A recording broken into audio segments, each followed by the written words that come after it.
I told you, she's quite ill. As I mentioned before, and Dr. Glass explains in an exhausted tone, going over to his wife to remove the IV tube from her mouth. She gargles at him and blood spills from her lips as he restrains her hand once again, explaining, she's the reason I'm doing this. I have to cure her. There's something wrong.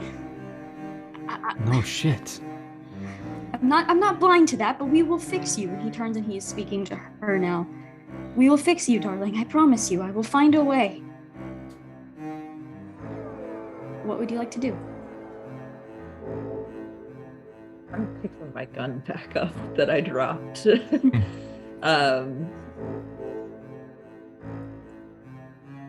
Mr. Glass, we don't seem to be going anywhere.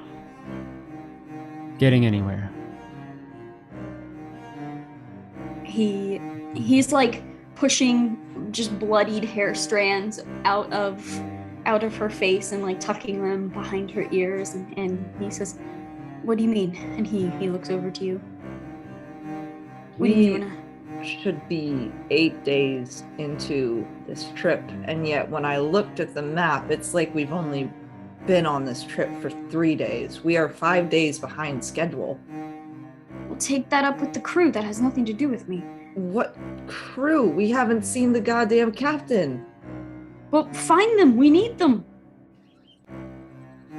Where exactly are we going?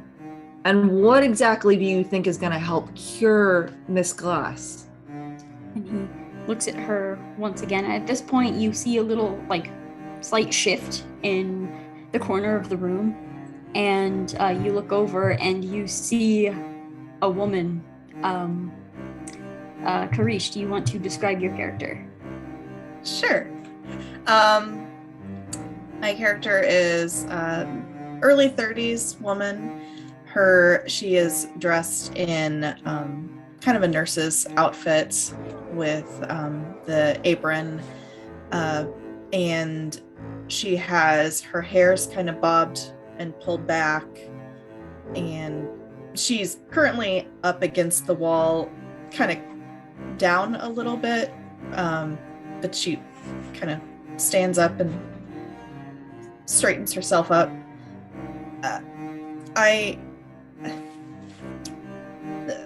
Let me help you, Mr. Glass. And she comes over and starts helping, like, set the IV tube back up and cleaning off Mrs. Glass's face. Yeah, and the whole time he's just talking to her in just really quiet tones. It's okay. You're gonna be okay. We're gonna fix this. We're gonna fix you. And after you help fix this tube, he kind of like, not like, he doesn't like hit your hand or anything, but he just kind of like swats your hand away, like kind of pushing you away, and his eyes shoot over to the group of you in the doorway again. He sees multiple people have guns, and he suddenly, there's this just snap of a change in his demeanor, and he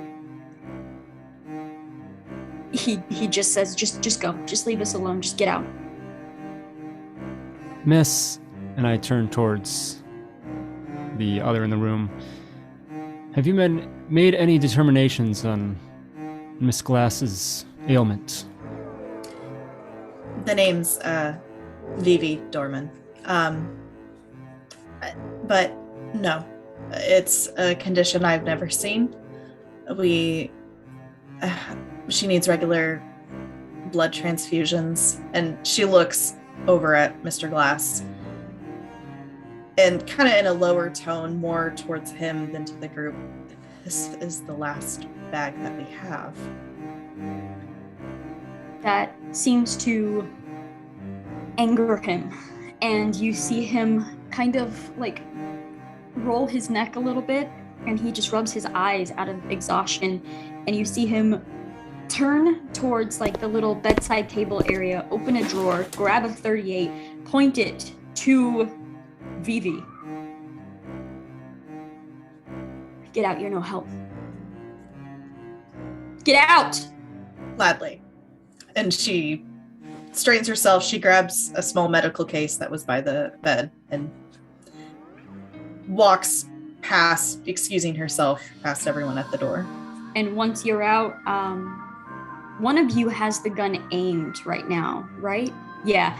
Once you're out, he immediately shifts the gun to Cal and just repeats, out, leave us. Do you still want our help, Mr. Glass? I want you to get out. Very well. One thing before we go, Mr. Glass. Who disappeared? What? What were the invitations for the disappearance? He looks thoroughly confused. He's kind of squinting at you.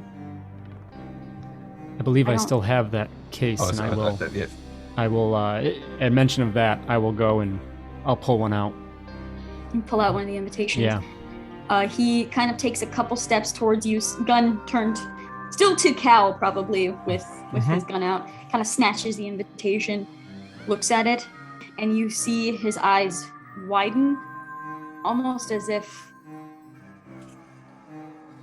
he's seeing something he shouldn't be seeing. He looks at it, his eyes widen, he drops the invitation, you see it kind of fall down to the floor, and he looks up, and all of you in this doorway here, so probably not Emily or Vivi, just because you'd be a little further back, but the other three, go ahead and make, what system are we playing? A spot hidden roll. Oh, 43. 68 of 60. Let's do it. I'm gonna burn some luck there to succeed. So it takes me down to 52. So we had 2 successes. Did Sebastian succeed? No, absolutely not. Okay, I'll say you're probably like just behind them enough to where they're kind of obscuring your view. But the two of you notice as he looks up at you, he almost like winces in shock as he's looking at all of you, almost like this is the first time seeing you, and he just says, "Your faces, what are you?" And he raises his gun and he's gonna fire. I'm gonna roll to see which one he's firing at. A 1 or a 2 will be Cal, and a 3 or a 4 Okay. will be Evie. It's a 3. Ooh, that's real bad. So fires, it kind of goes, you hear it whiz right past your ear and slam into the wood of the hallway from behind, but he has fired his gun. What would all of you like to do? Oh, bad as in a bad shot. I thought you meant Oh, no. hurt. No, Yeah, I was bad just like, as in- who's it hit? Who's it hit? Cal would fire back. All right. Yeah, I'll immediately as well, like, kind of duck around out of the way a little bit, probably crouch down. I believe there's a gun still, or is the gun that was in this still in the thing, or did we hand that off to Oh, somebody? it's in my pocket. 14? 3. Yeah, so you fire at Dr. Glass. The bullet like slams into one of his shoulders. He kind of stumbles backwards. And he just shouts, "Get out!" and raises up his gun to fire again. Now we are going to be in combat. What is everyone's dex? 70. 50. Same, 50. 50 as well. 75. Okay. Emily, so Vivi would have run out the door, walked out the door, and just seen Emily just like kind of standing there in shock. Gun goes off, she hides. I don't know if she does anything because she's still kind of like traumatized. Yeah, she'll just like kind of crouch on the side of the door. No, like up against the side of the door. Yeah. Perfect. So, Emily, once your back slams like into the door behind you, you fall through. Oh no. And wood splinters, and you land, kind of cutting your elbows up a little bit. But you're not in the room that you just left. Great. You look up and you're not on a ship. You are sitting in a room with a pretty large bed. You see some medical equipment. You see a trash can with used gloves, one just kind of hanging out over. You see the curtains are drawn in here, keeping it pretty dark. There's a little bit of light peeking through like the center where they're coming together. And you swear you hear knocking on the door in front of you that you swore you just fell through, but it's closed now. What would you like to do? Is there anyone else in the room? Looking around, you see there's someone in the bed. Okay. Doing the mental math of person who is sick in an enclosed room and knocking on a door, she will choose the door and open the door. Yeah, so you kind of hear the sick person shift under the covers just a little bit, and you just immediately like crawl towards the door and stand up. You hear from the other side. What if there's somebody locked in there? It's really muffled. It sounds far away, but you know it's right on the other side of the store. And before you can answer, you hear the shifting of the person in the bed kind of sit up. The sheets just kind of fall. You hear them wheeze when they're breathing. They cough. You hear something spatter as they cough behind you. And you just hear them kind of, "Please, will you help me? Help me, please." Try to rip the door open. You're just pulling on the door. You hear their feet like touch the floor as they're moving out of the bed to stand up. You hear the creaking of the bed as they stand, and they say, I just want you to hold my hand, please. And you hear the slap of a step and the slap of another step. There's a cough again, and you see out of the corner of your eye pus and mucus just spatter on the floor beside you. You're sitting there, you're shaking the doorknob trying to open it. Like, bang on the door. Just Um, let me out. You're just screaming, panicking. You have sweat like beating on your forehead right now. And now it's Sebastian and Arthur's turn. Sebastian is gonna push Arthur far away from everybody. I literally just want to go up and just like shove him as hard as I can.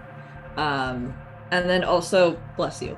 And then also like sort of like put my hands out and start pushing everyone back out of the room to get us out of here. All right.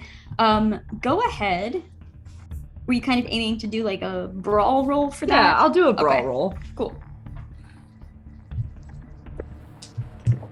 Okay. Got a 15 out of 20. All right. I got a 97. So he's kind of not expecting it. He's expecting gunfire and he's expecting people to run, and you run towards him. And there's this moment of he like brings the gun around to try to fire at you. He fires, but it's as you like slam into him, the bullet slams up into like the ceiling of this cabin. You push, he falls. His ankle catches on the like foot of the bed, and he trips and stumbles over on the other side, and then you just turn and you're like hurting everybody out of this room. Let's just get the fuck out of here. The man's clearly insane. Let's get the fuck out of here. All right, so with that, what are Cal and Effie's intentions? Well, Cal was kind of thinking along the same lines as Sebastian, so he sort of beat him to the punch, as it were. So having seen, I think Cal will just sort of kind of aid Sebastian, but just by grabbing his lapel and sort of, we're all bundling out of the room sort of thing. And he's sort of, so that, yes, Sebastian and Cal are kind of doing the same thing at the same time. And then Evie will probably get caught in the middle of it. Yeah, I think. And then hopefully try and grab the door and shut it behind us. Maybe, unless I need 3 hands to do that. After the gunfire went off and just missed me, I ducked down, closing up the case that I had, and just kind of starting to retreat out of the room as well, pausing for a moment to. Catching myself a little flushed seeing Sebastian rush in so bravely and selflessly, and then just kind of maybe taking that in for a moment, and then realizing we do have to get the fuck out of here, and definitely welcoming the retreat. All right, I will say with Evie kind of being the last one out, or the last one at least like looking in, you do see Rowena rip a hand from the restraints, look over and start like tearing at the other one. Right as the door is closing, you see her lunge off the bed towards Dr. Glass, and the door is closed now. Cal, as you exit this room, you see something burst out of the ceiling. You step out, the ceiling just cracks and something falls from it. It lands hard on the floor right beside you. This figure stands 8 feet tall, and as it shifts towards you, you see its multiple arms reaching back behind it, almost in a like a wave sort of pattern. One arm, like one set reaches, then another, then another, then another. Okay. And as they come back towards their front, every single one of these hands are holding knives, just brandishing knives. And you hear a voice, but it's not coming from it. The voice is coming from inside your head, and it almost sounds like you. It almost sounds like the same version of your voice you heard through the radio. And it says, "What's wrong, detective? Don't like knives? What would you like to do?" He will grit his teeth. I'm assuming nobody else can see this thing. It's just Cal only. Yeah, I'll say if you're glancing around, you don't see anyone else either. No, he'll just look this thing and grunt and go, "Fuck you," and he'll just start firing down. Nice. All right. Go ahead and make a firearms roll. Okay. Ooh, 85. So as you fire, the bullet, it looked good. It was coming straight for this thing, but it stopped right before and fell down. You hear it kind of clatter down to the floor, and then this being just starts rubbing the knives together, like sharpening it, and they just say, "Better run." He will be backing up. He'll be backing away from it. Right. I'd say he probably have another shot, but but it's All he right. would effectively unload his gun at it. Sure.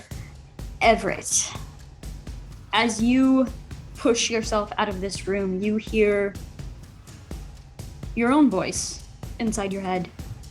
You know only one of you is going to make it out of this. Sure of it, aren't you? And it's got to be you. These people aren't your friends. You don't have any friends. Get to the captain's quarters. Call for help. Now, go. You just feel this brief moment of urgency. Do you fight it? I'm in the hallway. You are So they- in a hallway, yes. Okay, they should be there, but they're not. And I think that is going to tug me towards retreat. Where are they at? What? And I think I will run towards the command. All right, you just take off and you hear, "That's it, go. You don't need them. You don't need them." And you just sprint forward and you're lunging up the stairs to head towards the captain's quarters. Sebastian, you come out of this room after ushering everybody out, and then they're gone. Nobody's out here with you, and you look down at your attire. You wear tattered old clothes that haven't been patched up for many, many years. Your wallet is empty. You can feel it growl like your stomach because you've gambled away all that you had. You hear a voice come from down the hall. It's your mother's voice. And she says, "Look what you did to us, Victor." You glance down and you see your family huddled. You're not in a hallway anymore. You're standing in an alley, dirty and cold, homeless and hungry. And they look at you with sad eyes, but as their mouths open, they sound angry, and their faces droop and twist as the voice burrows into your head. "Look what you did to us, Victor." They all stand up, and they begin sprinting for you. Stand my ground for a moment in sort of like defiance, and then at the last moment decide to start running away.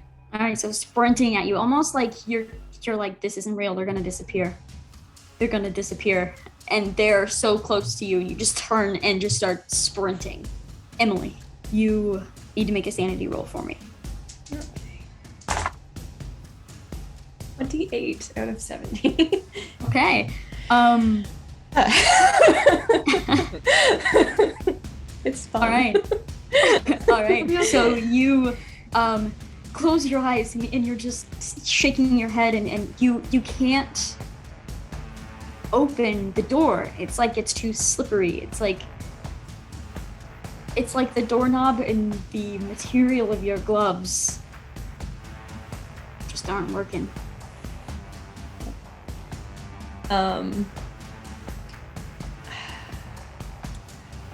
She'll throw her back up against the door, and hazard still trying to like twist the knob behind her and maybe push against it, but hazard a look at the creature coming towards her. All right, you see pockets of pus boils covering this person's skin. You see different colored mucus like leaking from their eyes and their mouth and their nose.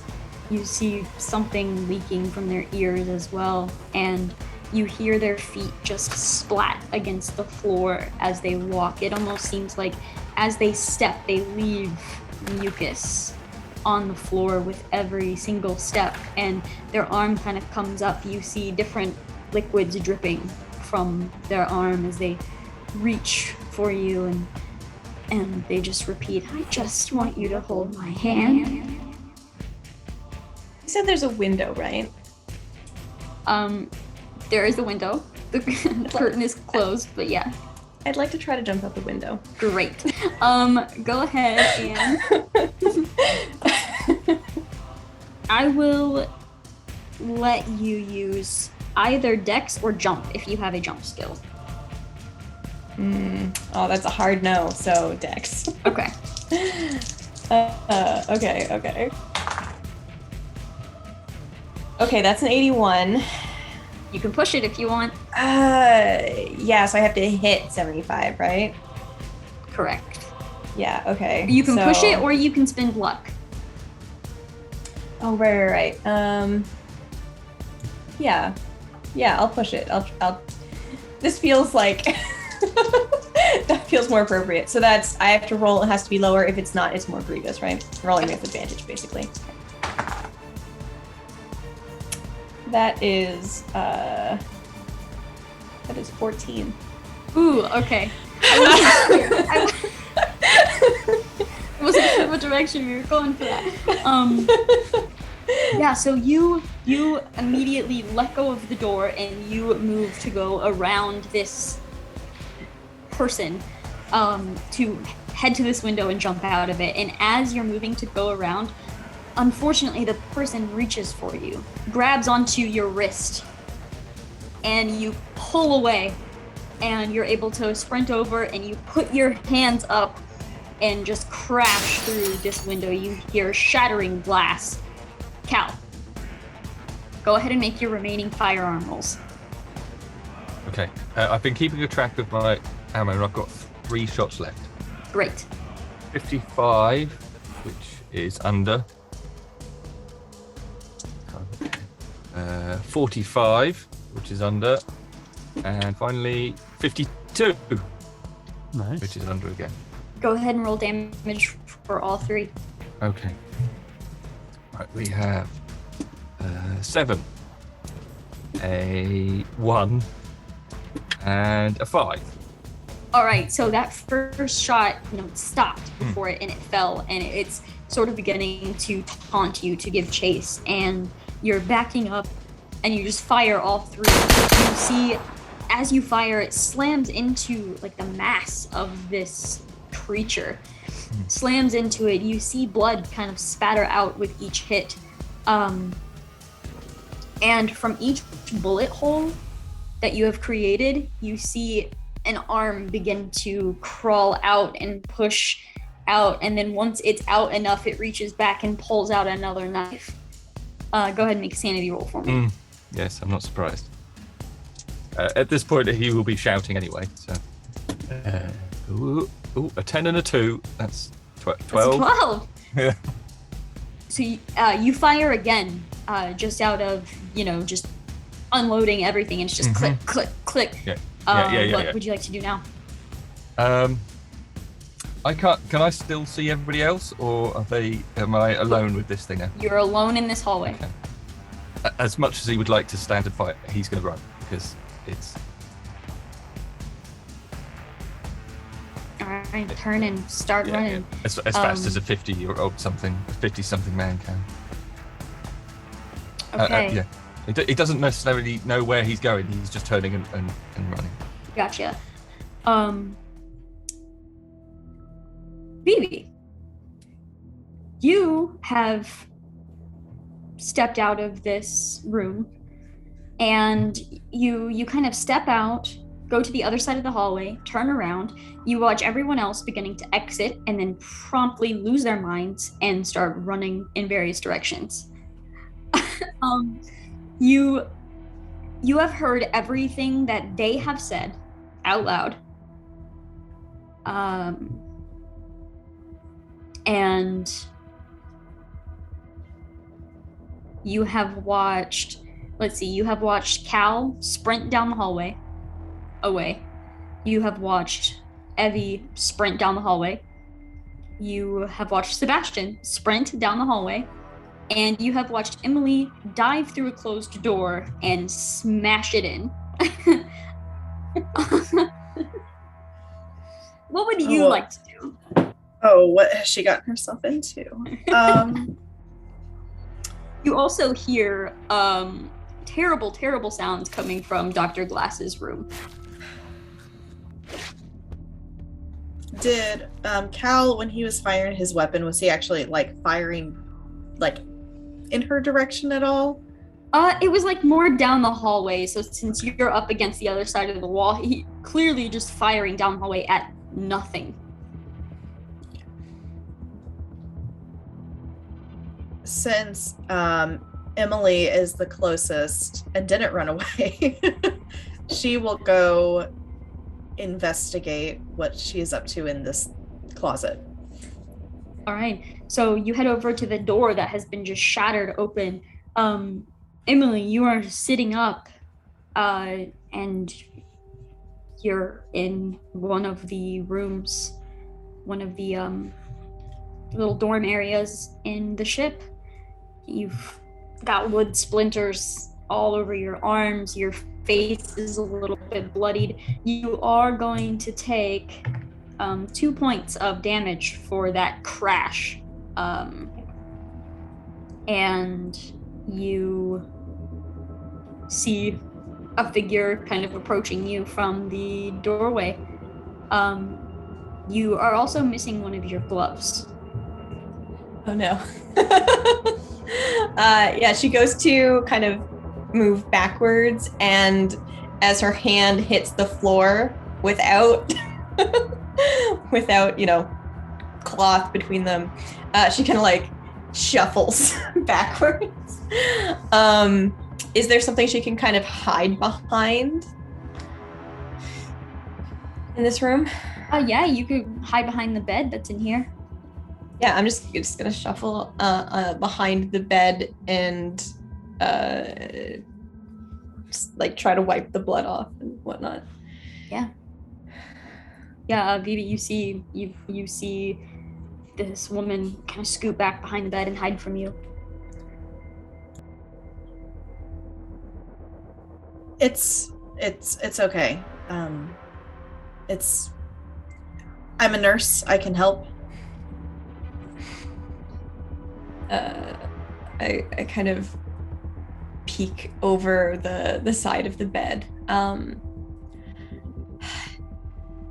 going to ask you a question, and it's going to sound strange. You're real, right? I saw you in the room with Dr. Glass, but you're real. You've moved through. Do you see a glove over there, by chance? Does she see a glove on the floor? No. There is no glove, no. But in regards to your first question, yes, I am real.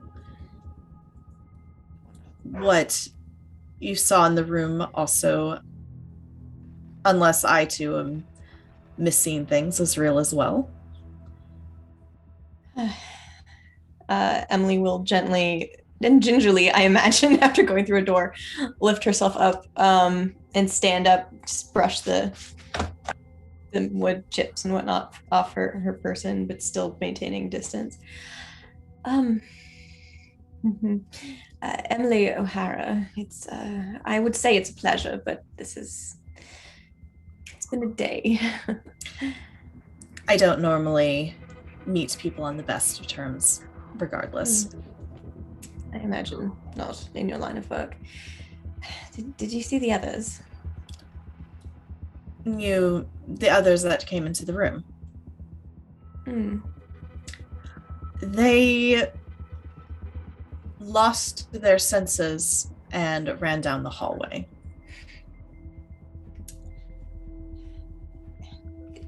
I'm sure you heard what we were saying what they were saying in the room. There's been strange things happening. I myself have been hallucinating, as of the others. being pulled into strange rooms or seeing figures not there. There's something on this ship.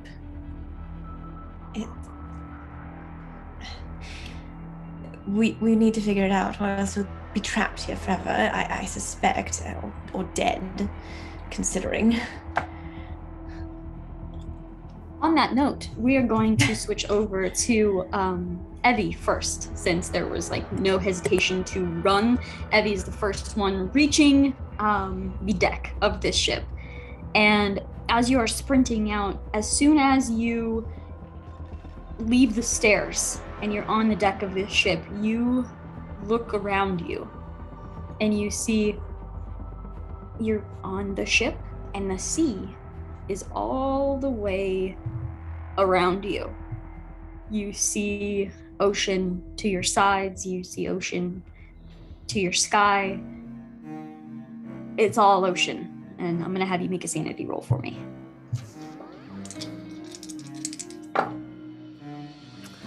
That is a 69. Nice, but that is a fail. All right, that is gonna be 2 points of sanity. As you are looking at My first two. kind of I know it's ridiculous. You kind of blink, thinking that there's no way that you're just imagining this. This is just another hallucination, and as you're just looking around, it's not going away. And that's just distracting enough that suddenly you are slammed into from behind by Sebastian. And both of you slam into each other, and both of you kind of just fall from. Now you're noticing the actual deck itself is kind of slick, almost as if just little tiny drops of the ocean are kind of raining down onto the deck. Both of you fall, slip, slide, and Sebastian is up here with you. Neither of you really feel the urge to run anymore. Evie still wants to get to those controls, and Sebastian looks over at the stairs to see if, anyone's chasing him, but the severity of the situation seems to have calmed, at least in your minds. Can I see the ocean? Yep. And now I'm gonna have you make a sanity roll as well. I shouldn't.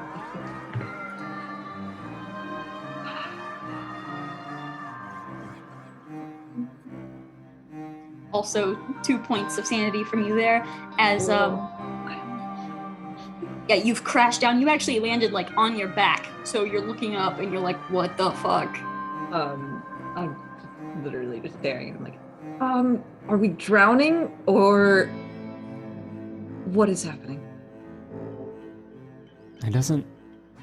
We're not under the water. We're Then it is water that is on the deck, yes? Okay, just need to make sure that it wasn't anything else. Yeah, it's like walls parting the sea style. We're not underwater, right? Yeah, it's almost like a dome. Yeah. And the ship is just on the surface of the inside of the dome. Okay, yeah. Yeah.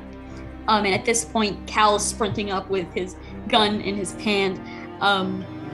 Cal, make a dexterity roll for me. Ooh, okay. Right, 50-50. Oh, 17. Goodness me. Dang it! I wanted you to banana peel. Okay. Yeah. So you run up, you slide, and then steady yourself, and you see Evie and Sebastian on the floor of the ship. And What are you two doing down there? It's gonna point up. As Cal starts reloading his pistol, he will look up. all right, go ahead and make a sanity roll. Oh. 33. Just not even cool. Okay. Can I get some of that, y'all, please? Yeah. Sorry, it's Yeah, you look up, and all it does is make you hesitate for another 10 seconds, and then continue reloading your gun. And Chris, I would also Cal would also like to get his brass knuckles out and put them on one hand, and the mystery gun that he had from the box. So he's now got two guns, and he's looking at the door, checking that, waiting for something to come through. Maybe How about you help a fellow or two up instead of filling your hands with those cannons there, sir? Just kind of like reach my hand out for assistance. He will put the mystery gun down and then help you both up. Make a point to reach for Sebastian's arm that wasn't hurt, the non-pulled shoulder there, to help him up. We'll let you do that. Are we... every second we're on this boat a little bit longer, I really regret the decision of deciding to say yes to this trip. I truly do. Agreed. More and more caught into a, what the fuck is this? And yeah, that tracks. It's kind of been one thing after another. I mean, did you two see something? You're gonna have to specify there, Cal. Did you have something attack you? No. Faith to me. Did you have something attack you? Maybe. Where's Mrs. Yes. O'Hara? And the nurse. On that note, what would the two of you like to do? Perhaps the captain's quarters again. We can try the radio. It was working before. We'll take your word for it. I have not been allowed outside of that room since boarding the ship and taking care of Mrs. Glass. I'll start to lead us out, but as I do, so what's wrong with her? What's the actual affliction? All I saw was blood, and I don't do well with such things. Speaking of which, and she'll kind of hold out a hand, motioning towards your arms. Do you mind? Have you washed your hands since you touched the Lady Glass? I have not, but if it makes you feel better, we can I have some alcohol in this case that I can splash on. It would. it would, yes. Very much. So, if there's like a table or counter near, she'll put her case down, open it up, get some rubbing alcohol or similar solution, and splash it on, dry it off with a dry rag that's in there, set those aside, and pull out some gauze bandages and some adhesive plaster. Emily will offer her. We'll actually remove the second glove because I assume there's like splinters everywhere, and offer her arms to Vivi. So yeah, she will perform first aid, I suppose. Try and get the splinters out as best she can. Mostly aiming for the bigger ones that look like it would cause more infection, than not really worrying about the smaller ones. All right, there's a decent sized one on like the forearm, and then a pretty good one on the cheekbone as well. So she'll do that. Do you want me to make a first aid roll for that? Yes, please. Or... Yeah. Oh no. That's a 99. Ooh. Do you want to push it? Yes, please. All right, that's better. That is a 53, which is under her first aid. All right. So first aid, if I remember correctly, heals 1. Successfully, at least cleaned all of the wounds and kind of bandaged up best that she could the one on your face, which is swelling at this point just from the trauma. But as you're putting stuff back in the bag, Emily will kind of glance at it. You don't happen to have gloves in there, do you?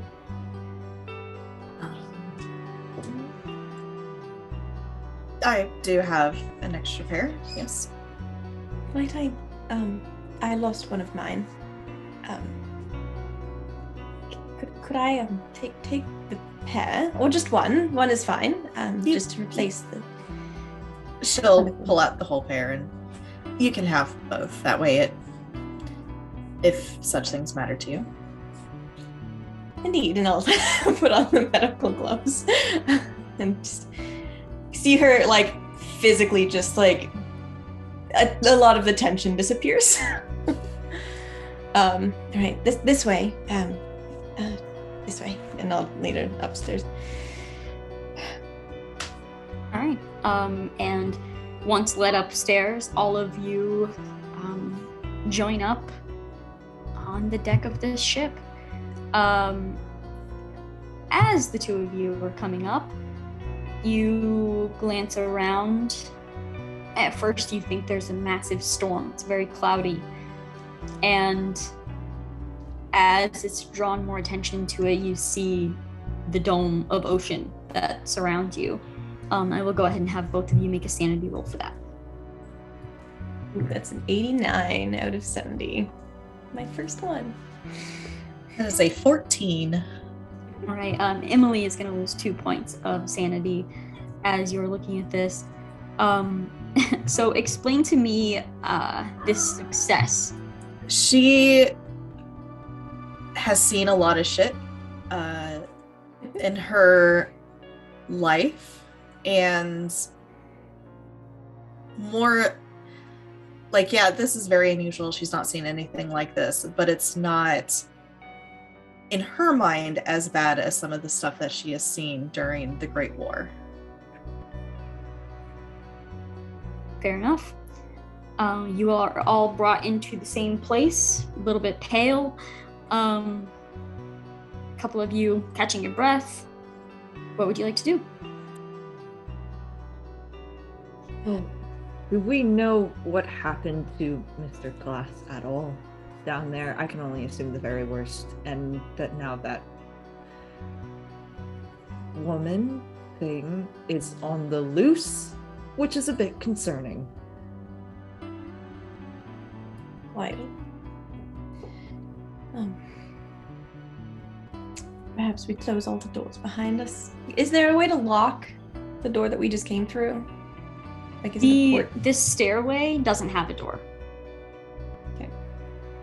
So I mean, you have shut the doors of like Dr. Glass's room, but that's really all that you could do unless you want to try to barricade the stairwell.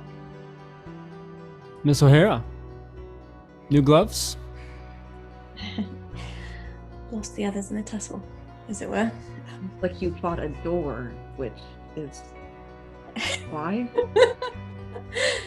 Well, at the time it looked like a window, so. That makes more sense. Fighting a window rather than a door. Yes, I am. It was unpleasant. Where did the lot of you go? Up Under the here. sea, apparently. Yes. I did notice that. I was running off, admittedly, to head to the captain's quarters, to the bridge of the ship, to attempt a distress call again. Still have quite an itch to do so. I don't know if it's going to do us any good, but... Do radio waves travel through water? Well, there's one Called way to waves. find out. We've still not seen a single crew member this entire time. Cool. Am I correct in thinking that there's only one open door to this room? That We're on the You're- deck. Yeah, you're Yeah, currently we're on the open deck. we're we're on the deck. Sorry, yes. my mistake. Yeah, sorry. Okay. Good. Cal is very visibly keeping eyes on, trying to keep an eye on both directions. Perhaps we head up there anyway. There's at least doors we can close. And it's worth a shot to try to figure out what the hell is going on in here. Well, this was... He pats the... I pat the case that I had. This was up there. That's where we found it, and... Well... Miss O'Hara, you weren't... I don't believe you were in there, but...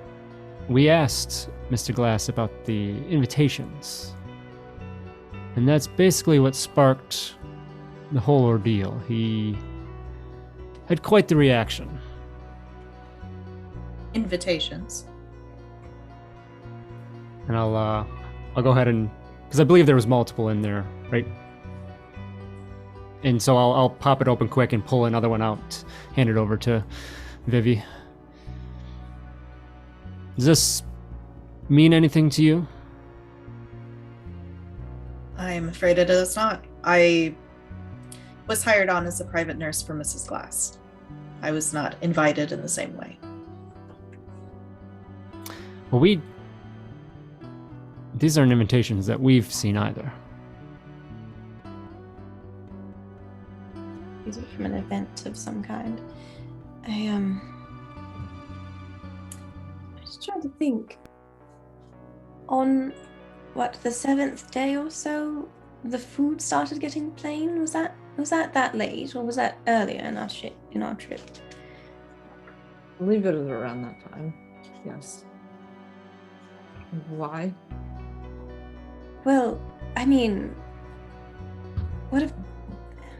I'm not sure, but my watch still isn't working, and maybe it's something to do with time, something weird going on with time, or something must have triggered this.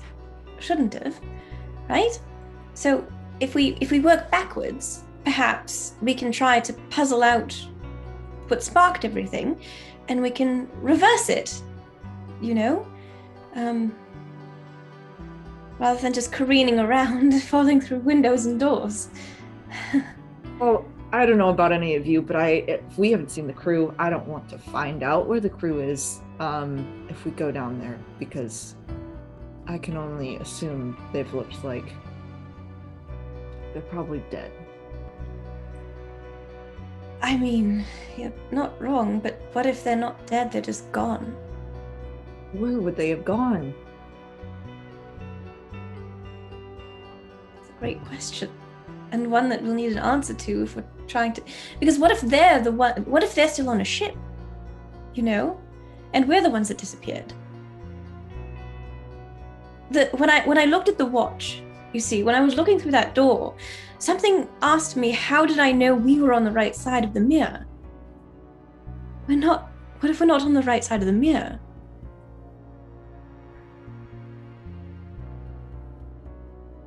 We traversed some line somewhere, but perhaps the rest of the crew didn't.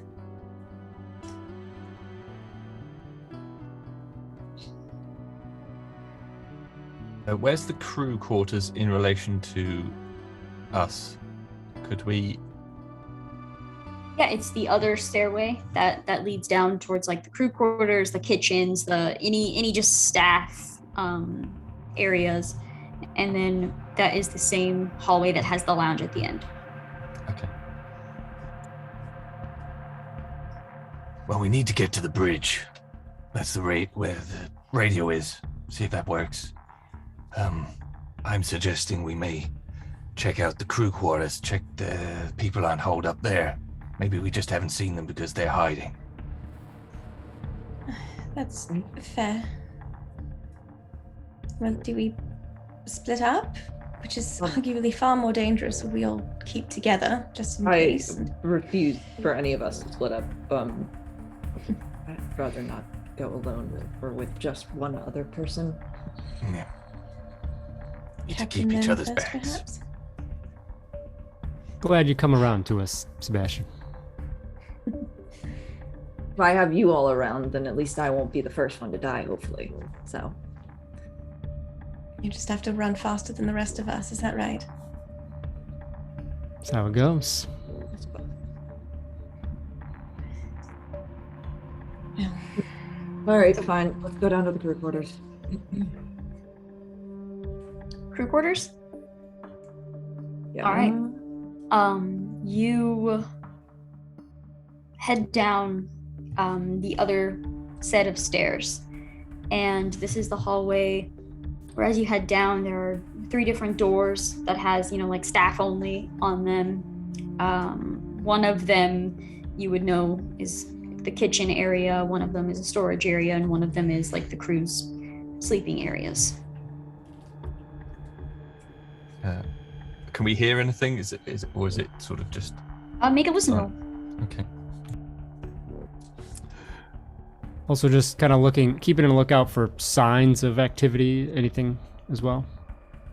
Yeah, so you don't hear anything coming from these 3 doors. You do hear music coming from the lounge, though. Cal will. Are we at the door of the lounge? Are we sort of outside the door of the lounge? Yeah. Or can we be? At the end of the hallway is the door to the lounge, and it's just one of those like swinging doors, so it doesn't latch. You can see like light through the crack, and that's kind of where the sound is coming from. Okay. Cal will start heading towards the lounge, and then pause, and then turn around and goes, Did anybody else hear the music? We also hear the music. Okay. He's just checking that he's not going mad and hearing things. Okay. He will step forward to the door and very gently just open it and have a little glance in, see if there's any movement. Okay. You kind of push open the door and peek in. You see a blood red carpet covering the floor. Blood red carpet. You have kind of like dark blue walls, and you see the ceiling is kind of that white but like textured. It's got like kind of different like engravings in it, and you see there are quite a few tables in here. They have coasters on them. There is a bar that you can see across on the other side with alcohol just covering the walls, just various bottles. That is what you can make out from this, but as you're pushing it open, the song does get a little bit louder. Does it sound live or from like a record player or something? It sounds like it's from a record. Cal will turn back to everybody and look at them and go, Whatever happens, if something happens, just run to the bridge. I'm not going to stop anybody who wants to stay, but I'll give you time. Right. I don't know about you, but I could use a drink. I'm gonna head to the bar. You push in, head over to the bar. You walk in, you see the record player over in the corner of the room, kind of like when you walk in, it's in that left corner, kind of out towards the rest of the room. You just hear this playing, and then once it like ends, it just starts over and it just starts playing again. Is that, if I know enough about a record player, that would probably be odd activity for it to start over, right? Yeah. Mm-hmm. Yeah. Okay. Yeah, you would notice that as you're pouring yourself a drink, it Yeah. restarts. Vivi will go over and try to lift the needle and pull it completely off. Sure.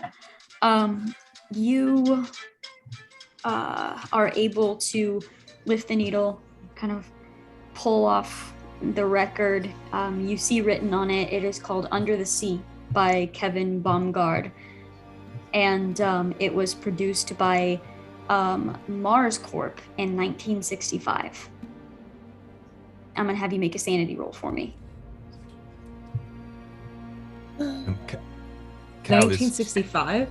Yep. yeah, that's That is a 66, which is a failure. All right, you're going to lose 4 points of sanity as you're looking at this, just bewildered for a moment as you're staring at it.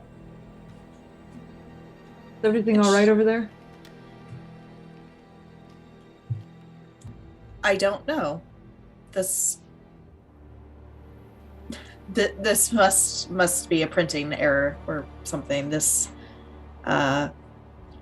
record says it was printed in the 1960s, which obviously couldn't have happened. No, Haven't happened. Probably just a misprint then. Yeah. Yeah. When the nurse mentions this, swirling my drink, I'm gonna look at the bottle and maybe look at a few other bottles, specifically looking for dates. Have you taken a drink? I think I probably would have. All right, make a sanity roll for me. Okay. Or blood. Oh god.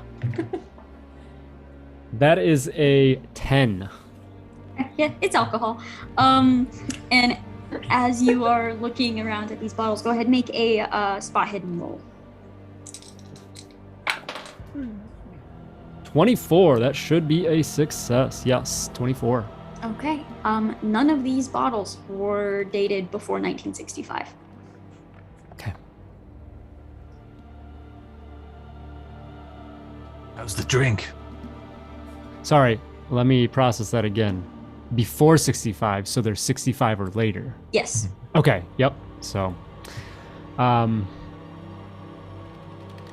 tastes like the future. And I'll grab a bottle, corked, and I'm gonna just toss it over to Cal. One that shows that it's dated. Okay. He will quickly put a gun away and then catch. Yeah. What the? That doesn't make any sense. Miss O'Hara, you might be on the right track. That doesn't make me feel any better, but No. Uh, I'm gonna pull up my watch again. I've probably continuously wound it this entire time. I'll give it a shake. Still nothing, right? No. is there anything on the tables? Are they set or anything like that, or are they empty?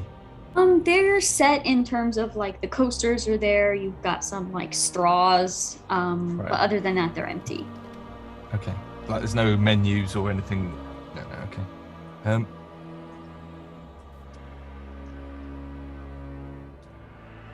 Is there anything in the room? Looking at it. Is there anything that we don't recognise as being in a lounge? Something that's unfamiliar. How does the record player look? Is it a gramophone or is it a 60s? Is what I mean. Is it it of looks- our time or is it? It looks of your time, yes. Okay. what about the papers or posters that are on the table? Yeah. What are the time periods of those?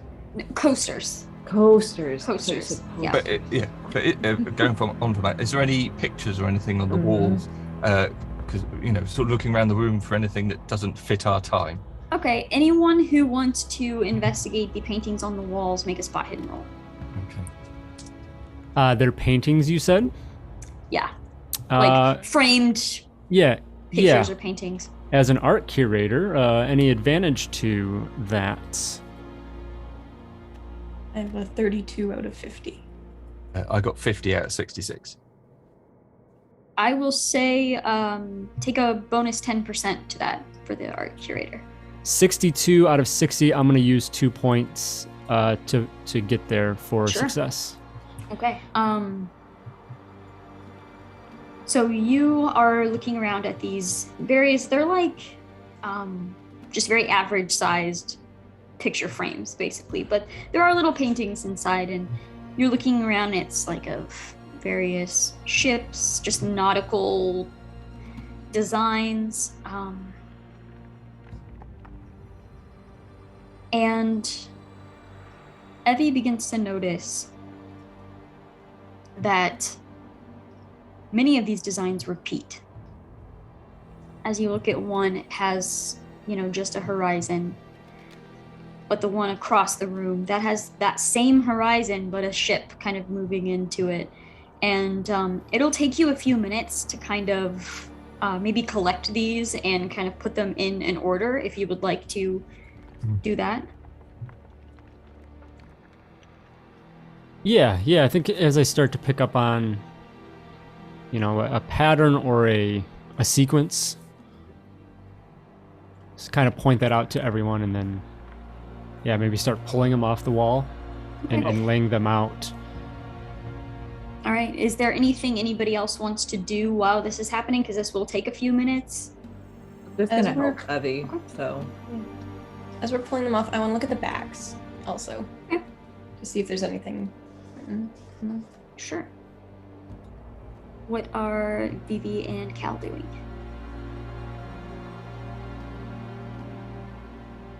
Thinking. Cal would look out the window if there's any windows. Is there any windows? There is a small, almost like odd porthole-looking window over on one of the walls. Okay. I'll just have a glance, just checking Great. perimeters.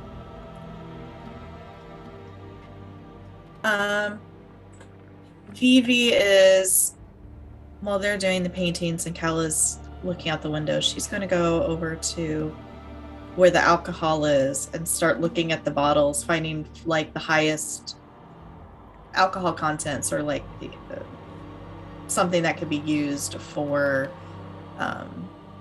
like antiseptic or something like that. Okay. Yeah, sure. You'd be able to find a couple of those as you're searching through. Can kind of collect those in. Cal, I'm gonna have you make a spot hidden roll. Oh, here we go. 88. Didn't see anything. Yeah, you look out and it's just all, it's so fuzzy. It's all like clouds or steam or something. You even like you kind of like try to wipe it off and it seems to be on the other side and you're just kind of squinting and looking out and then you see a face slam into it from the other side. It looks to be like an eye and a cheekbone just slam into it and the eye is wide and like moving around and then it looks directly at you. I'm gonna have you make a sanity roll for me. Hey. As I said, here we go. 95. You are going to lose 4 points of sanity. Oh. And you stumble backwards. You actually stumble, you trip over one of the chairs, you fall over, the chair kind of clatters, twisted in your legs. Lots of profanity. Just cursing. As you look up, you see the eye is still in this window, but the eye itself seems to be the window at this point. It's like coming out of the glass and the eye is just moving and looking and you're just looking up at it and pointing. Once everyone's attention turns towards it, it's gone. Cal, man, get a hold of yourself. What are you doing? Looking. Fuck, I hate this boat. there we go. That's a whole sentence. I'm is looking, Yes, it's yeah. I'm. What? What's with the pictures? I think they tell a story. Here. And start laying them out and trying to put them in that order of what looks to be that sequence.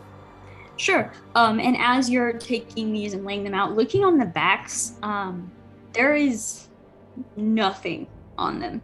There's no stamp. There's no date. There is absolutely nothing. It looks like the cheapest, just small, like absolute cheapest frame they could have possibly gotten. There's no indication on the back at all.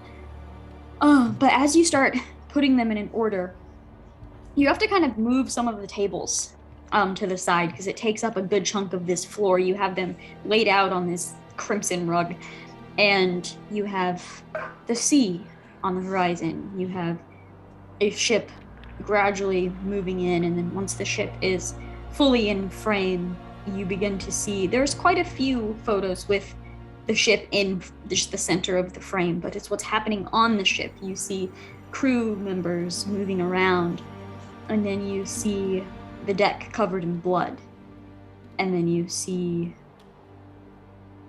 there are no crew members. You see creatures with twisted faces moving through the ship, and then you see the ship begin to move out of frame, and as soon as it hits the end of the frame, it begins coming through on the other side. Just a constant circle. You see that happen until it makes it all the way through to the center of the frame again. The last sets of paintings are that same, where it's kind of going out one in the other. Or Yeah, it kind of looks like it does like a full 2 Mhm. laps, and then once it's center again,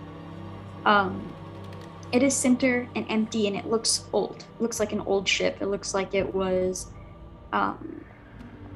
lost at sea or abandoned, or it just looks aged and weathered. And as you move to the next and the last painting, you look at this ship and you see the 5 of you standing on it, looking up, but it's moving, and you're waving your hands, trying to get someone's attention, trying to get your attention. Everyone looking at this, go ahead and make a sanity roll for me. It never stops. 14. 43. That is a 50 on the dot for a success. I got 6. Nice. 6. You're all just perfectly fine with seeing yourselves in paintings. I get it. It's fine. That was 0 failures, right? Mm-hmm. Okay, so I'm gonna say you looked at this, and then all of you simultaneously just sat back and started looking across to each other. Like, no longer looking at the painting, just kind of sat back, sat up straight in silence, just looking at each other for a moment. More and more weird shit.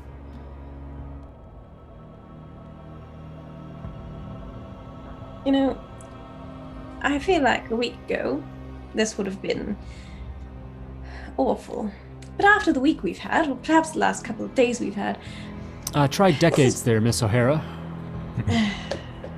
Right.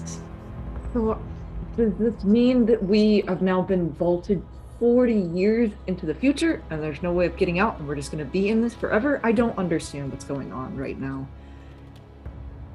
Either we have been moved to the future, or this ship is, or this room is from the future.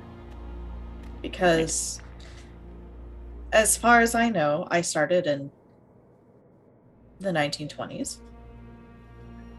And the room where Mrs. Glass was, and I was attending to her, that equipment and everything was of our time period. And everything that we've seen up to this point is from our time period. Sebastian, the other nights when you had your nightmare or whatever, wasn't there something you said was carved in the desk? Cal, I believe you saw that as well? It won't stop.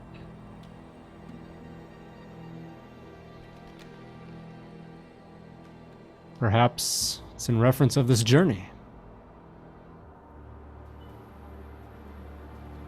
I can imagine a lifetime of running and hiding, and these visions would drive anyone to madness.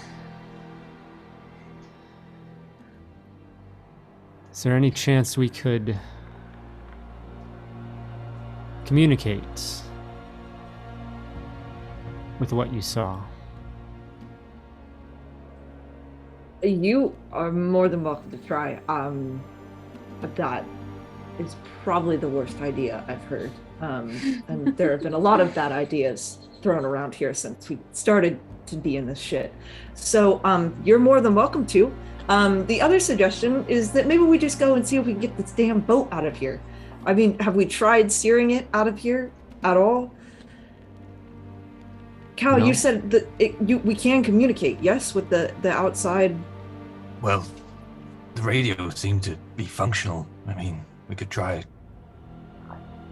But I heard something on the radio, but it That didn't was seem next to on make our sense. lists. So It didn't seem what? It was a voice just saying it wouldn't stop, but I guess I thought it was maybe it's just a trick of the mind. I mean, we've all been getting those, haven't we? I haven't.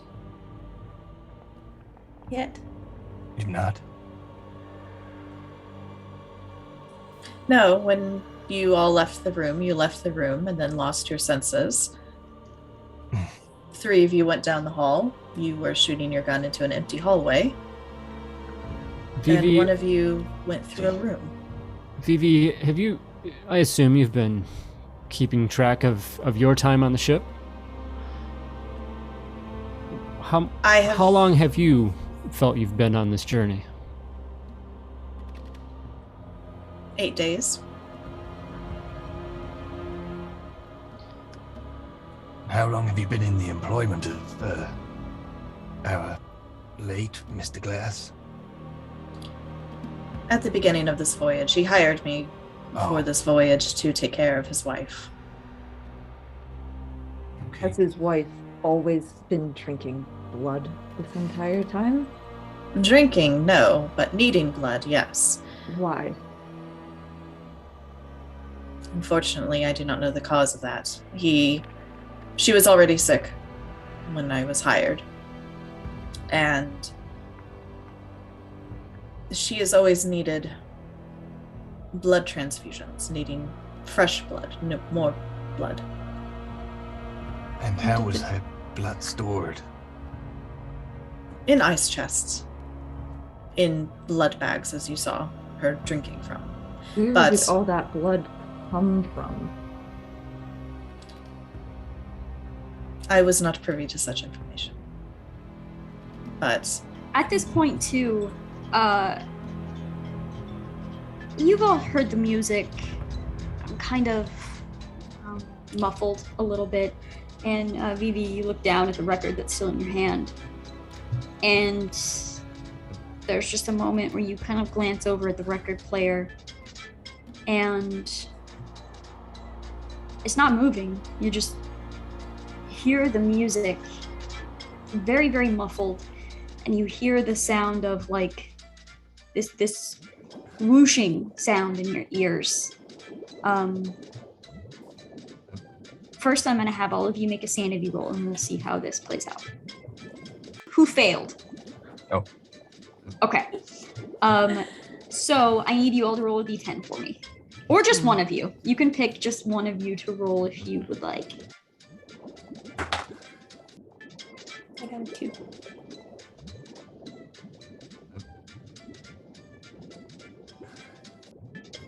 Good. Oh no. Bad. No. Okay. So, first, the 3 of you lose 6 points of sanity.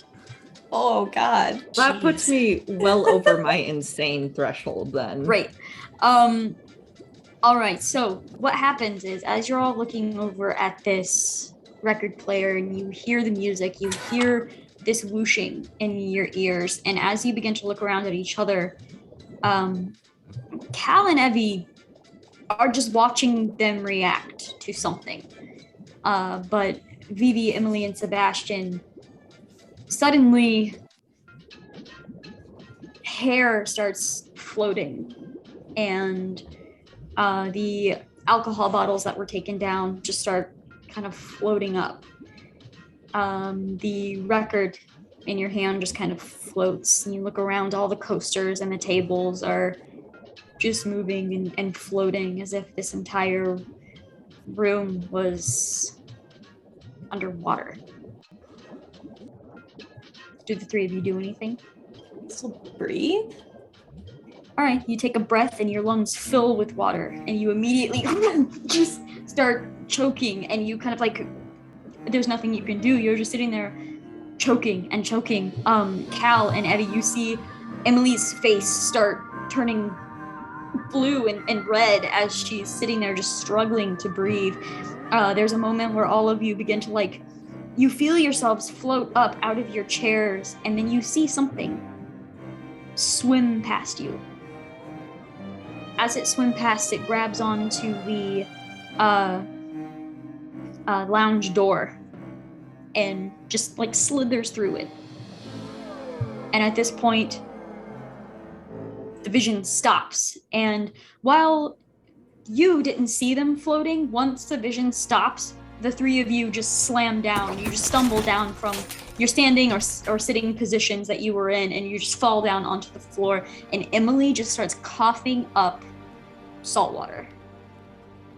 I probably would have ran over to her in kind of like trying to shake her, so maybe preventing that fall, but now I'm getting covered in that brackish water, unfortunately, so. Payback for the blood. Yeah. Yeah. Just salt water. Emily, what is going on with you all? You cannot hear him. The three of you are temporarily deaf. You still hear the whooshing in your ears. It's just coughing out a lung. Do you like hold her up and like set her on the ground, or like you're holding her because she's about to fall over? I think like I'd come over, maybe probably shoulders, like grab your shoulders there when you're initially going through that fit, and then feeling when, as that vision collapses for you, I assume that you drop, and so then kind of like catch you, and then try and sit you back up, and then if there's like a chair or something right nearby, probably try and set you down on that. I feel like after seeing something swim by, and after all the times she's been grabbed in the last 6 hours, she probably wouldn't even have gotten to the point where you'd put her on a chair. You'd like grab her, catch her as she falls, and then like backpedal, maybe like crashing into a table or something, and just try to like when you're trying to shake the water out of your ears, and just like hold a hand up and try to chuck the water. And Cal would help the other two if they were on the floor or whatever. He would go to the other two and pick them up and sort of say, "You okay? What happened?" Yeah, and you see guide Cal's them to mouth moving, chairs. but none of you can hear. I'm just gonna like sort of like just like look at you and like push you back, and then I am just gonna start like beelining for like the like lounge door, because I'm like, I'm done, I'm out. So I'm just gonna start like basically like shakily like trying to get out of here. All right, you just rush over, push open the lounge door, and you're able to Cool. head down the hall. I'm gonna just start opening up all the crew doors, because I'm just like yelling at this point. I can't hear myself, but I am yelling loud enough that I can like basically hear the like as much like reverberation in my like head. Yeah. So the rest of you just hear the doors slamming open, and you just hear Sebastian shouting. Like, are you shouting anything specific? No, it's like just like incoherent. Yeah, like it's so incoherent. Cal would like to take his mystery gun, put it on the table near Evie, and go, "Jesus Christ," and then and then run after Sebastian, leaving the gun on the table for their own use if necessary. All right. And get to the door and see if Sebastian's still there. Has he been disappeared? He's still there. He's just pushed open the last crew door. All these crew rooms are completely empty. Great. I will say that last one though, the door opens in the hallway. Like in The Shining, when you look down the hallway and the hallway just stretches. That's what happens with the crew door. You open the crew door and it's just an impossibly long hallway with doors on every side. Could stand there just staring in shock. No longer shouting. Yeah. Cal, as if he's stopped, he will approach and go, "Sebastian, are you okay? Gonna look at you, and I'm just gonna be like, What? I can hit what? Can't You hear can't you. No, I And can't. then he shouts, just, I can't hear you. Oh, okay. Yeah, but I can hear you. I'm not really good at reading lips, so if you could speak a little bit slower, that'd be great. Fuck's sake. I understood that one. Yeah, Good. good. There's no. Can you please look into this room? Yeah, Cal will look in. Yeah, you look in, it just stretches. Oh,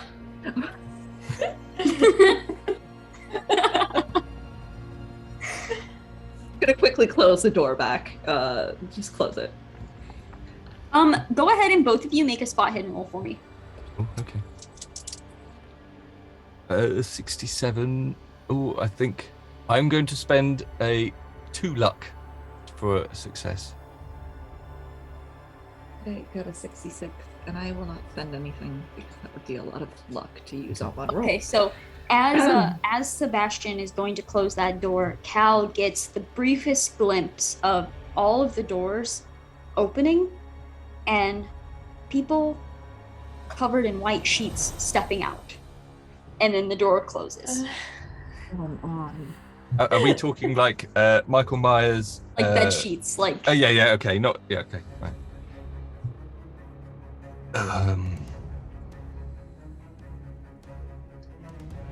yeah. Come. We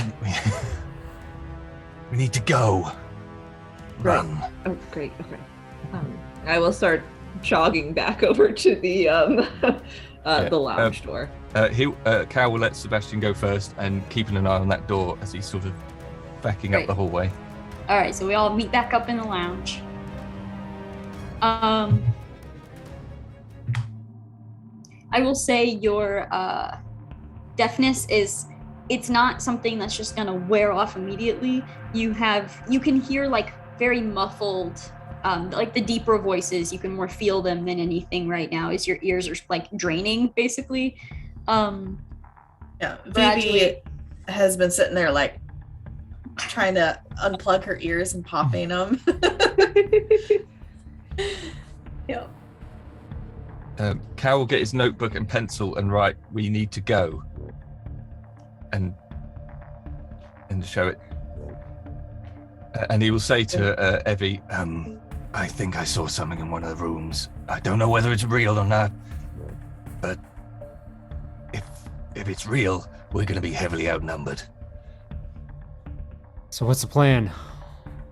Get to the bridge. Okay. We can barricade ourselves in there. It's got communication steering, hopefully, if it's still functional. I'm gonna take the gun that he set down by the barrel, so grip towards him and just hand it back and say, "This is no good for me." Okay. he will offer it to either of the ladies.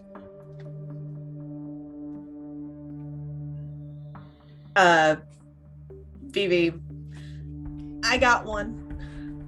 Oh, okay. No problem. And he'll put it back in his pocket.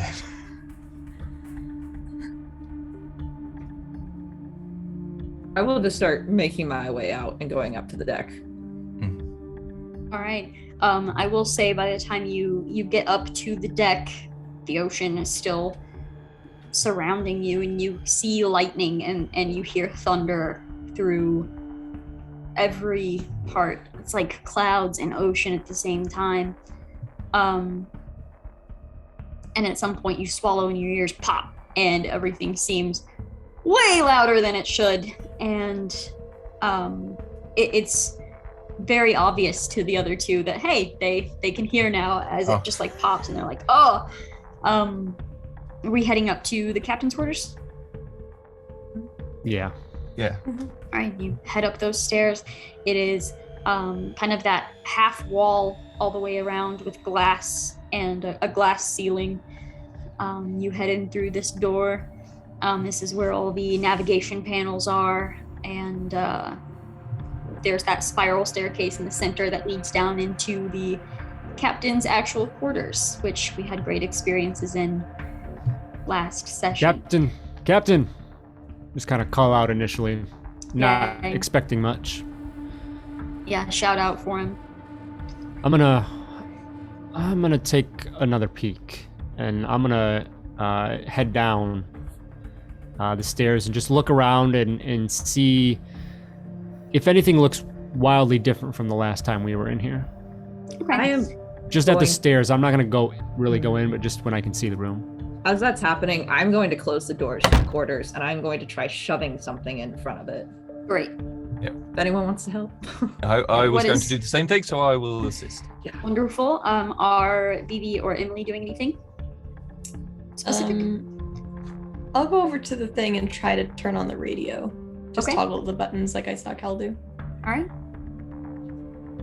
So we're in like not like the captain's quarters yet, but we're kind of in the navigation room or Right. You have like a full like panel basically that'll have like you've got different maps on the walls. It has like your coordinates, and there is like a pretty small like captain's wheel sort of thing in the center. Vivi will go over and start looking at the maps, just see if there's any sort of notations on them, or like this is the path we're taking, or this is the path we have been on, that kind of stuff. Okay. All right. I'm gonna have Sebastian make a strength roll. I presume there's an on switch and the speaker bit. And that's all. She's not going Okay, to you're try just to. kind of messing with. Okay, Yeah. gotcha. I'm gonna have Vivi make a navigation roll, and I'm going to have Cal assist with that strength, and Evie, I'm gonna have you make a spot hidden roll. Got a 37 for my strength, and my strength is 45, so I'm good. Sweet. Ooh, What was 30 on the dot. Sweet. All right, set. Yeah. So you shut that door, and both of you grab like the same, just little shelf. It looks like it has like a model ship on it, and like a maybe photo of like the captain's kit or something. Those both clatter off as you push over the shelf in front of this door. Vivi, what was your navigation roll? It is a 24, which is above my navigative 10. All right, you're looking at these. It would probably help if these maps and coordinates were in languages and numbers that you understood, but these symbols don't make any sense. Evie, what was your spot hidden? 55. That is a success. Okay. As you are glancing down into the captain's quarters, you see the briefest little bit of movement at the bottom of the stairs. And as you're kind of focusing on it, it moves again, almost as if it's kind of shifting to get out of the way of the stairs, and you see one long wing. There might be something down here.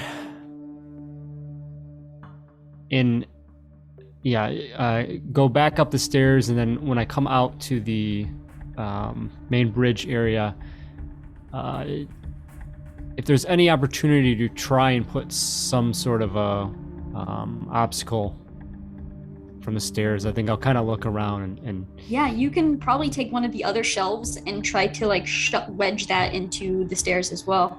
okay, and look around, and if Cal, Sebastian aren't currently doing something, just give me a hand, and I just start tugging that over there. Yeah, I'll say easy enough with those previous rolls. You can scoot another shelf over, and you scoot it, and then the corner of it kind of falls into the staircase, and it wedges itself into this spiral staircase to block this path. So you have the door blocked and the stairs blocked inside of this little navigation center. I'm not gonna say for certain, because we all have been and haven't been seeing shit, but I saw something. And if it's there, I'd rather it not come up. Meanwhile, Emily, as you are kind of pushing, I mean, you hear like the static, you hear it change as you're pushing the button. You assume this is gonna work. It sounds live. Whether there's anyone on the other end, I'm not sure, but it sounds like it'll work. Give it a go. I will press the microphone on and say, hello, is there anyone out there?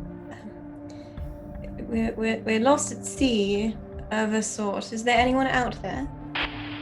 And I'll release the button and listen. A response comes through. You hear static for a moment, and then you hear a little click. And it says, "We hear you. What is your position? Over." I look at the rest of the group. Someone's responded. What? We were looking at the maps. Where are we? Can I give the coordinates of what I had previously seen of where we were? Is that a possibility? Yeah, you can do that. Okay. I'll give you the coordinates. I will relay them to the other end. Okay. You hear static again, and then you hear, "Repeat your situation. Over." The crew is missing. There's only a handful of us left. The captain is gone. Over. The radio pops, and you hear the speakers kind of cut out. Pops, cracks, you see a couple little sparks fly from it, and then you hear more static as the light kind of flickers, and through the speakers, all of you hear, "The house couldn't swallow him, so let's see if the sea can." and I'm going to have you all make a sanity roll. Oh. 33.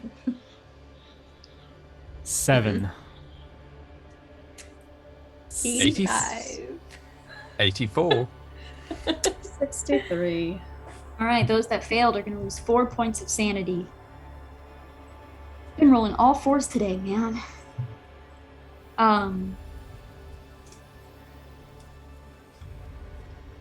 After this cracks, those that, let's see, Emily, you failed, correct? That is All right, correct. you feel an electric shock as a spark jumps up your arm from holding onto this radio. You see flashes of images. You see a house, a gorgeous house with clean, brightly lit chandeliers and light fixtures. You see a fireplace and a large gold-framed mirror. You see a basement with ancient symbols drawn on the floor, books and candles open everywhere, and then you hear the screams. The screams of the souls tormented by the house, and a flash of the family portrait. One of the family members' faces smile back at you, a familiar smile of Dr. Arthur Glass.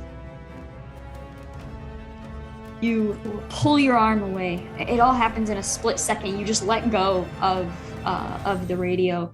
The shock has kind of blackened one of your fingers. You are going to lose 1 hit point from this, as just this electric shock moved up your hand. And all of you watch as Emily winces away from the radio. The smell of melted plastic or whatever the medical gloves are made out of back in the day. Latex. Latex, yeah. Can I make an occult roll to recognize the Yes. stuff? Go for it. Okay. Oh yeah, that's a 31 out of 40. Okay. Looking at this, kind of closing your eyes and trying to remember the symbols that were drawn on the floor. You've only come across this maybe one other time before, and it was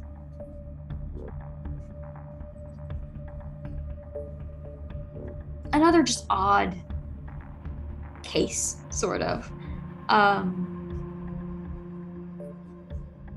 A book nobody's heard of, in a library nobody's heard of. Caught your interest. You looked at it. These symbols have something to do with the ancient ones.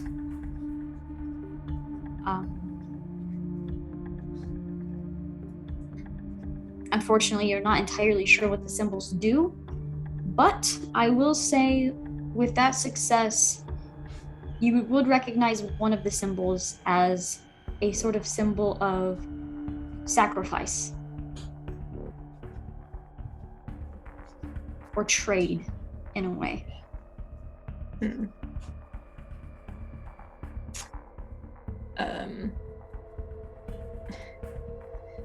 Emily, like after burning her hand and the kind of jolting backwards, shuts her eyes, and you can see her kind of almost like doing math in her head as she tries to like picture these things. And then she kind of glances over at the rest of you.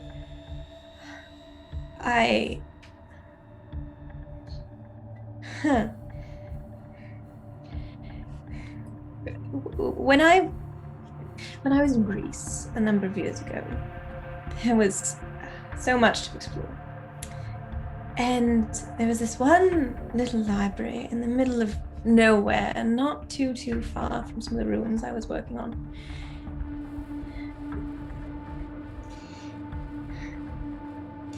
You know, in the study of occult and in the histories of the world, there's all sorts of gods and terrors that you might see, and often they're just bedtime stories that we've made up over the years and centuries to make sense of the world. But I think we may have stumbled into one that exists. Dr. Glass seems to have been involved with something called the Ancient One. I don't. It's not my area particularly of study. I don't know, but he seems to have made some sort of sacrifice to try to perhaps curry favor. I don't know what they provide, but Perhaps healing for his wife. perhaps, or perhaps she was a sacrifice.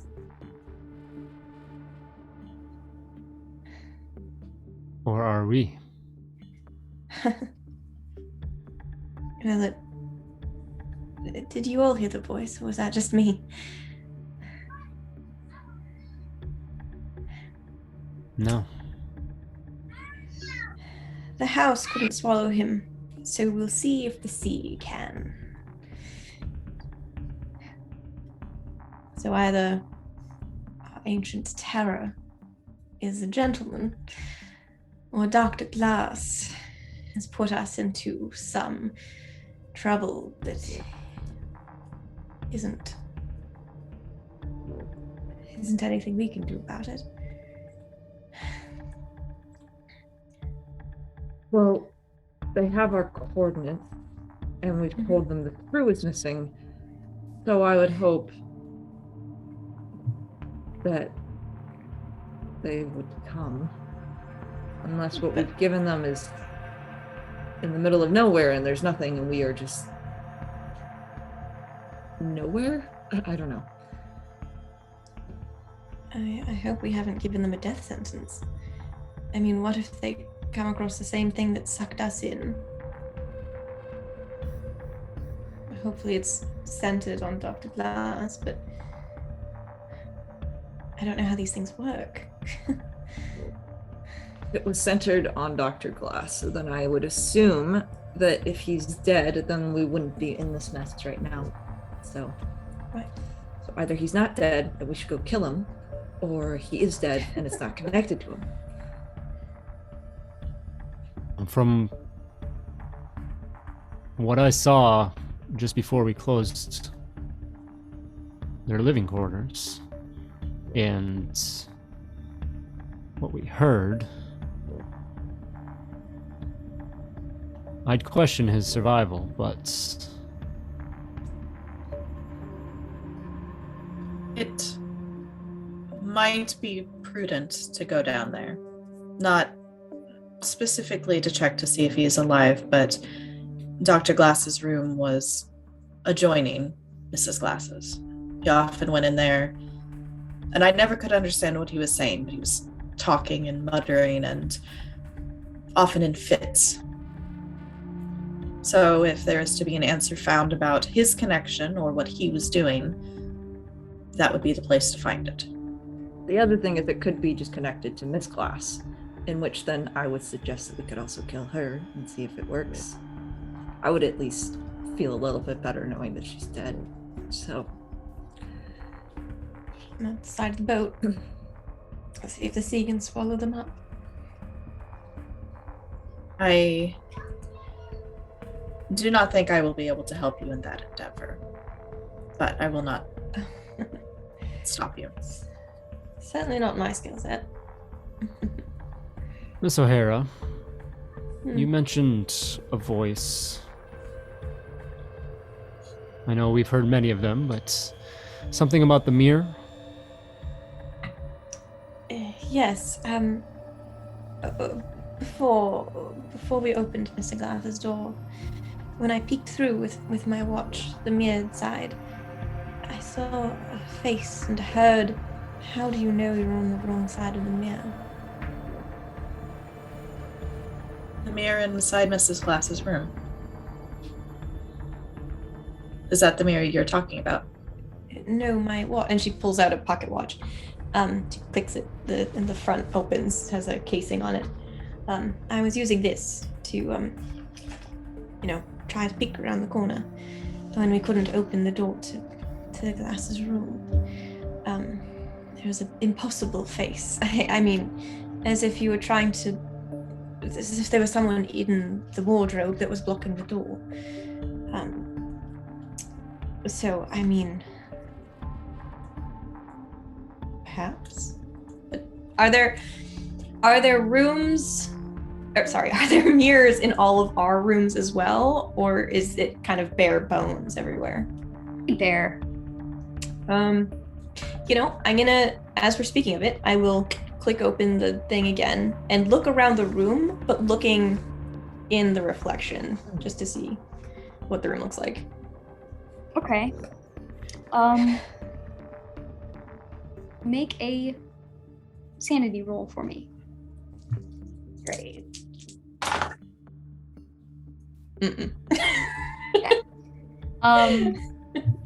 You are going to lose 3 points of sanity as you begin looking through this mirror around the room. And you're currently, standing in this navigation center in this ship. But as you are moving this mirror around, you are standing in the living room of a mansion. And you can see a fireplace, and you can see a large mirror with like a gaudy gold frame, the same one that you had just seen flashes of. You're kind of moving the mirror around, and you see someone standing in like the doorway of this room. They kind of look, they glance, they look back like a double take, and they squint at you through the mirror, and they're just kind of looking. They have a like pencil thin mustache, and they have a gun in their hand, and you just kind of hear them muttering, tick tock, tick tock, and he holds the gun up towards the mirror and says, bang. And as he fires, all of you watch the mirror, or the pocket watch, like the little reflective surface on it, just explode as a bullet slams into it. It bursts out of your hands. You don't take any damage from this, but you kind of pull your hand back, and it is destroyed. And she looks at the rest of the group. Emily, what was that? What, It was- did you see something? I was in the living room, a big gold mirror mansion, perhaps. The glasses. In the maybe. reflection. In the reflection, and there was a person, a man, a tiny little mustache, and a gun, and he shot me. All I heard was him saying tick-tock and bang. Wait, he said what? Tick-tock. And then bang, and gesture at the stuff on the floor. Do you recognize the house? Or the person? Well, the house from the original, when the radio was going, the flashes of the mansion of gold and well-to-do, certainly, which I presume to be the Glass's house. I didn't recognize the person, did I? Okay. I didn't recognize the man. Did I think it was when I was looking under the bed in the captain's quarters. I'd heard the voice tick-tock, tick-tock. The thing that grabbed out at me, did it come from that? Or was it just a voice? It seemed to come from that. Yeah. Okay. So that Her description of this individual with the mustache and whatnot, does that seem familiar at all to what I experienced? You saw a twisted Yeah. face kind of come out. So, yeah, hard to... I mean, there's definitely a connection there with the TikTok, but Yeah. other than that, it's hard to tell. There's certainly some connection, I think, to many things we've gone through here. I think I'm with Miss Dorman here about going to their quarters and seeing if there's something we can figure out. Mrs. Glass had a mirror in her room as well. That in the last few days I've seen strange things in it. I couldn't explain exactly what they were, but glimpses, flashes of things that were not there, were not supposed to be there.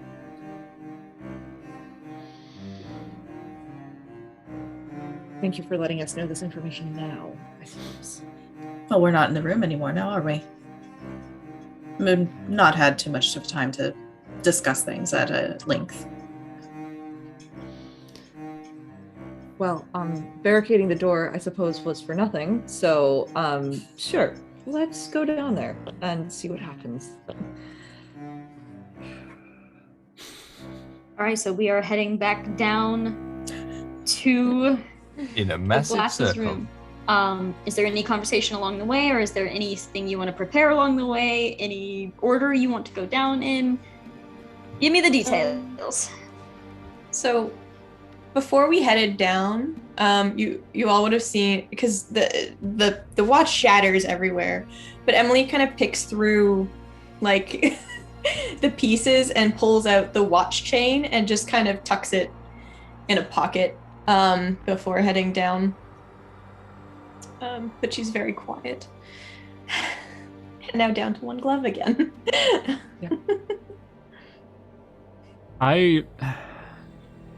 Knowing what's in this case, I'm still going to have that with me. It's a good blunt object as well, so maybe there's some value in that regard, but I definitely have been bringing this little chest along as well.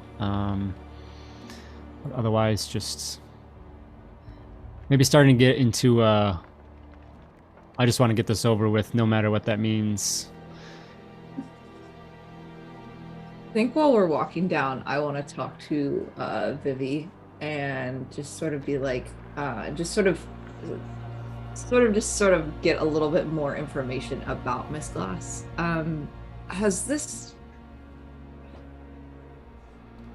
Evie said that she moved out of the bed and then went after Mr. Glass. Have you ever seen her leave the bed since you have started working for Mr. Glass?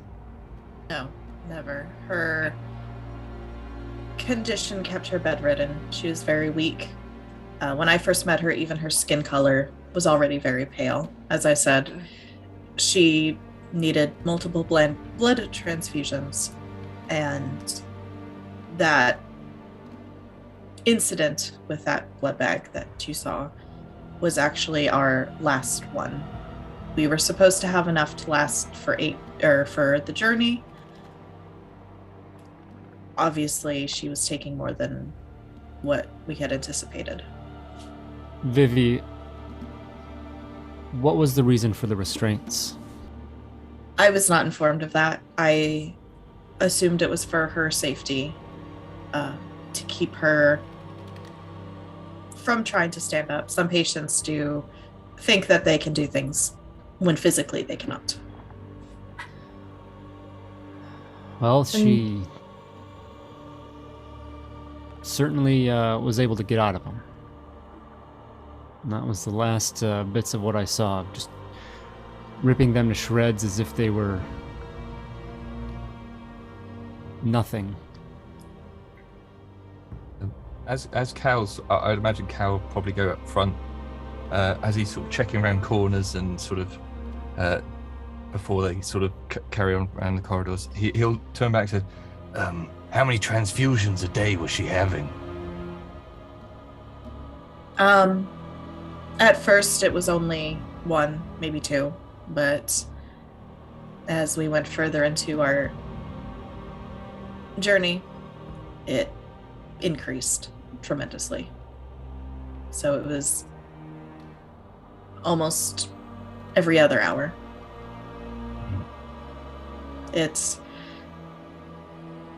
I was not given a diagnosis. I'm not a doctor, but I have seen a lot. But I've never seen anything like this. Her blood was changing. It was darkening from what normally you would see, more what you would see when a body has been dead for a while. But the blood transfusions seemed to help her be more comfortable and give her a bit more strength, though that seems ridiculous, but now. What would we, as individuals from this era, and also myself as someone who's kind of studied occults and mythology and so on, know about vampires or vampire adjacent creatures? You would know the stories, you would know anything lore related. I mean, you would know the majority of it. Dracula would have been published at this point, wouldn't it? Yeah. You don't know how much of that is fact, if any of it's fact. Yeah. But you'd be familiar. Okay. So you've all read about vampires and that sort of mythos, yes? I can't be the only one thinking that aligns a little bit. Well, I don't know about vampires, but it did look awfully like she was feeding.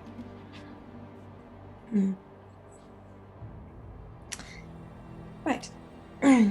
Well, I just can't help that we may have stumbled across the disappearance of the crew.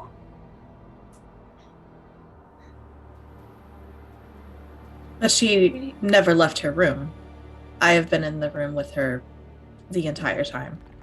Oh, I'm not suggesting it was you. I mean, no, but supply. she never left the room either. No, she was being supplied. Did she ever talk to you at all? Ever say anything? Sorry, what was that? Did she ever talk to you? Did she ever say anything, even just mumblings of anything? She was often sleeping. She was just very weak. Dr. Glass was the one who communicated mostly to me, but about the same time I started seeing the things in the mirrors, those glimpses, she started making noises in her sleep. It wasn't full on talking. It was more just noises. How long into the journey would you say that was? was a few days. It was, if I would have to guess, about 2 days ago, if that is what it really was. The food started getting shitty. And Nightmares, visions starting to happen. Not a whole lot of coincidences in all this, I'd have to say. As we pass the door that I jumped through, are there any large, perhaps stake-shaped chunks of wood that I might be able to Okay. acquire? All right. yeah. I'll say make a luck roll. As yes, you are coming up to the door that you had closed previously. Across the hall, there's the door shattered as from Yep. what Emily. That's a slammed. 52 out of 59. Okay. Wow. Yeah, you're able to find one good enough. That could probably work. Great. Emily just goes over and grabs onto a wooden stake.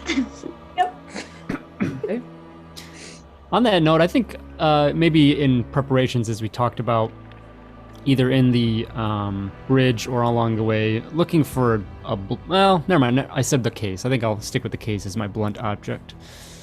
So, Alright, so we have a wooden stake. We have a case. We have Uh, guns. Cal would have seen the stake. I'm sorry, Miss O'Hara. What do you intend to do with a piece of wood?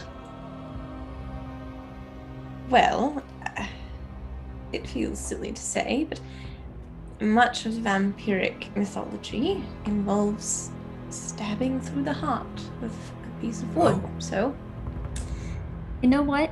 Emily, I'm gonna have you're like a book reader, correct? indeed, I am indeed a book reader. Do you have a library skill? I do actually, yeah. I'm gonna have you roll that for me. Okay. ooh, That is that's a no. That's a Okay. 99. Okay. first you fight Ador, and now you're fighting with Ador. Okay. Listen. Trying to understand your logic, but it's fine. I mean, what would you stab a vampire through the heart with? I didn't even. Are we running with this vampire idea now? Listen, what are our options? I'm going to carry a piece of wood around. If I don't use it, I don't use it. Yeah. A gun is much better, but that's fine. If you can shoot a gun, Anyone can shoot a gun. It's just a matter of actually getting it to actually hit somebody, which you have basically a 50-50 chance, if you want to think about it that way. more like a 20-80 chance, if you want to get particular about it. Fine. Well, it depends on if you hit what you're actually aiming for. Sure. Indeed. You don't want me shooting a gun and it going off in your direction by accident. Is that a threat or? I said by accident. Okay. All right, so you're all standing right outside of the door, probably stalling at this point. That's what Yeah. that's what the That's what this conversation is. Did the room that Dr. Glass would get, the adjoining room of his, did that have an exterior door into the Yes. hallway as well? Is the door to Mrs. Glass's room? Is it still closed? Yeah, that is I the see. one that you closed Yeah, on yeah. the way out. Yeah, I'm just. still closed. Yes. Yes. I take it we can't hear anything from inside. Make a listen roll. A double 0 and a 3. What's that? Is that That's a a 3? three. That's a 3%. Three. Listening. Nice. You do not hear anything. There's nothing, at least nothing moving inside. What a waste of a 3. Yeah. Well, you know the room is empty. Yeah, sure. Empty. it's quiet. Yeah. Yeah. You're just waiting no- up on the no faith, ceiling, no faith. just looking at In you. the corner, yeah, Yeah. just above the door. Yeah. He'll point to the other door. This is Mr. Glass's door. Correct, yes. Well, if we want answers, we should probably go through Mr. Glass's door.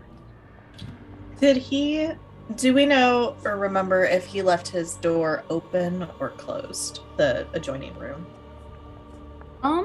You would have had a decent vantage point for this. That door had been left cracked. Like he came through and the door just kind of cracked as he came into this one, so. Okay.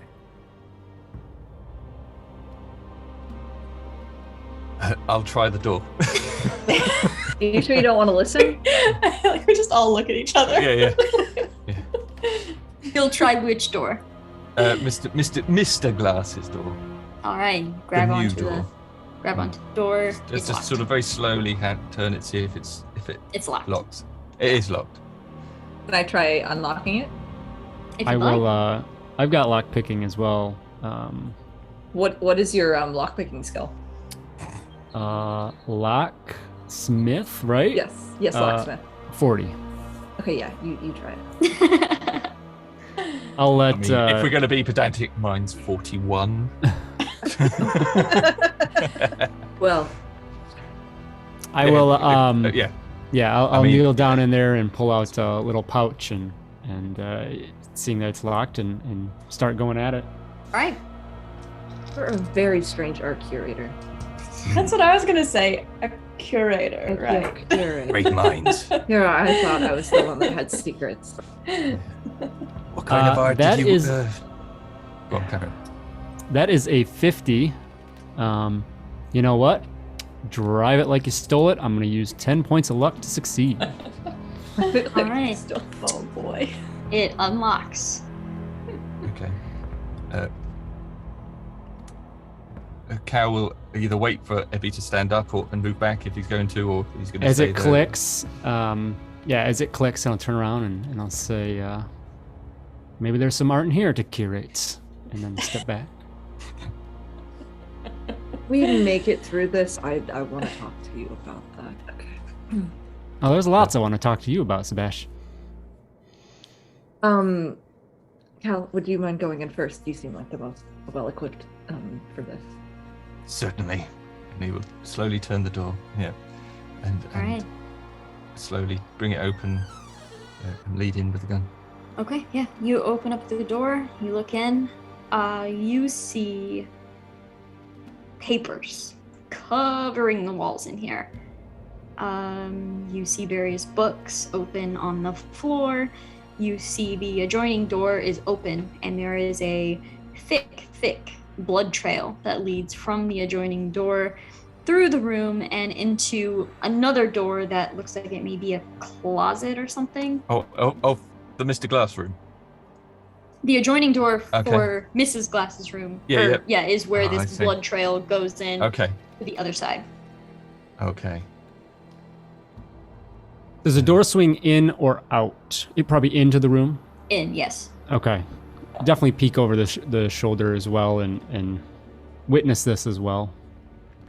I will edge into the room, keeping an eye on, as you can keep an eye in two directions, keeping an eye on the closet, but also going towards the adjoining door and just checking there's nobody waiting in there or doing Okay. strange things. Yeah, heading to the adjoining door, you kind of push it open just a little bit, and you see the body of Dr. Arthur Glass laying on his back with his neck and chest completely ripped open.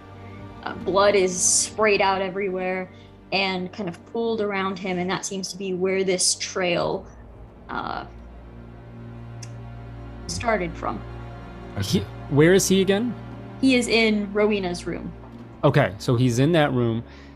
Does the Something's blood come look through. dragged, or does it look like it pooled and flown over to the closet? It looks dragged. Okay. And the two of you looking at this, go ahead and make a sanity roll for me, as it's a lot to look at, but it's also the smell too. At the same time, it's just this awful, rotten smell. I am going to have my body half into the threshold of Mr. Glass's room, Arthur's room, and I'm gonna have, since they're looking at the door, I'm gonna have my gun pointed at the closet. Perfect. It's not my first dead body. 37. Correct. Hand quickly to my mouth for the smell, but I hold it together. 29. All right. Yeah, and I will gesture to sort of keep an eye on the closet to everybody. Hence why Sebastian would have. Miss O'Hara, you might not want to come in here. Oh, lovely. Lovely.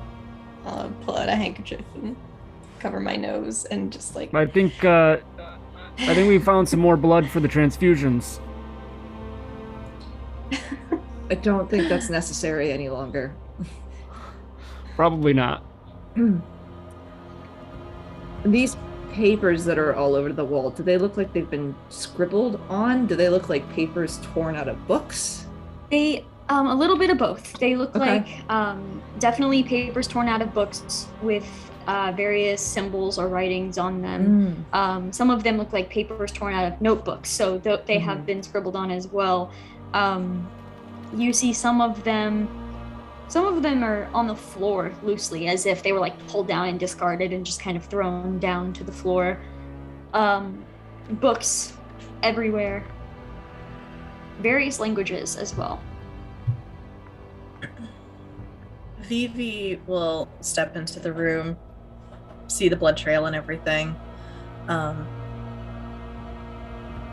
I assume she can probably see Arthur's body from... Stepping in far enough, yeah, you can glance over and see Arthur's body.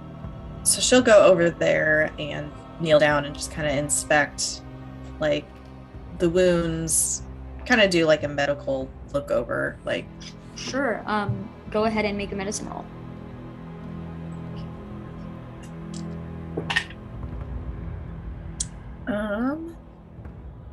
That is a 55, which is a success. Okay. His neck is entirely ripped open. He definitely bled out pretty quickly. I'll say with that roll, though, you are able to look. It looks like the chest and neck were ripped out almost like by the collarbones. Like the claws went into the collarbones and literally just ripped up. On the neck itself, kind of like directly under, you do see 2 puncture wounds as well. Is there anyone else in that room currently with her? Cal would have gone in the room just to cover you, so you're not in the room on your own. As Sebastian's covering the closet, So she kind of turns the head, like looking at the wounds on the neck. Well, your Miss O'Hara may have been onto something with her vampire theory. Yeah, that's not something you see every day. No, I'm more used to different body parts being missing. Does it seem like the body doesn't have as much blood in it as it should, or like pooling of blood is not? A little bit, yeah. Not as much as you would maybe expect. While the blood has pooled, it has definitely stopped, and it's not quite as much there as there probably should be. You also, as you're inspecting, you see one of the collarbones and rib cage pieces, but the other one is not here. Sentences I say as a... One's there, the other's not. Yeah, so she's trying not to get her hands dirty doing this. She's just kind of gingerly moving things, maybe picking up, I don't know, like something off the floor to help move things around. I'm gonna kind of call out and say, is the heart and lungs still there, or is there nothing in that? Other Yeah, I would say you would see they're still there. They're just kind of not in the places that they should be.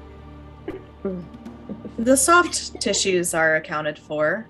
We seem Right. to be missing part of the rib cage and his collarbone. Well, one of them. O'Hara, have you read about vampires that suck blood and then also eat bones? Listen. Emily is absolutely not in this room yet after the warning that she was given. Oh, I'm also standing in the doorway, so you're good. She's behind you, probably looking at like in the direction of the other door, to Mrs. Glass's room. She says, "You know, it's not my area of study. I'm doing my goddamn best." I thought you were always, I thought you're all about digging up bones. There's a very distinct difference between digging bones up and consuming them, Mr. Lewis. Well, we're missing some, so we need to dig them up. At this point, too, Sebastian has a really good view of the closet door opening. The door opens,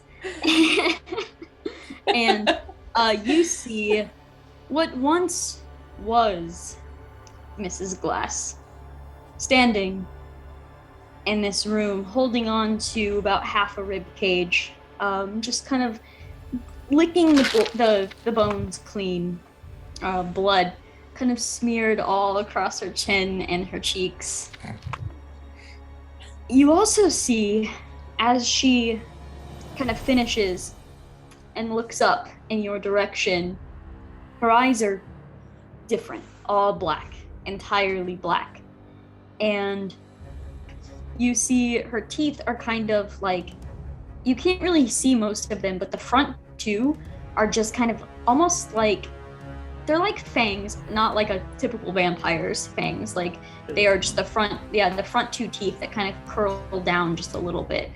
And you also see her arms have, it almost looks like it's broken at first. You see like an extra bone sticking out with almost a wing-like extremity added on to her arms. Her spine seems to kind of come up a little bit further than it should before it hits her neck, and you see almost like the base of wings come out and then attach to her arms as well. Whatever this is, it's not Mrs. Glass anymore. And do I see this? Yeah. I'm still in that room, so. Yeah, you are still in that room. You would look over and see this. She turns, looks, sees both of you, and she drops the bones. You hear them like clatter, and that'll probably get anyone else's attention, probably besides Emily's, who's out in the hallway. As she looks up, she breathes in and she lets out this screech, this awful, terrifying screech. And she begins to sprint towards you. The two of you, like, just sprint out of the closet in your direction. What is everyone's intention? Basically, I'm asking, are you running or fighting?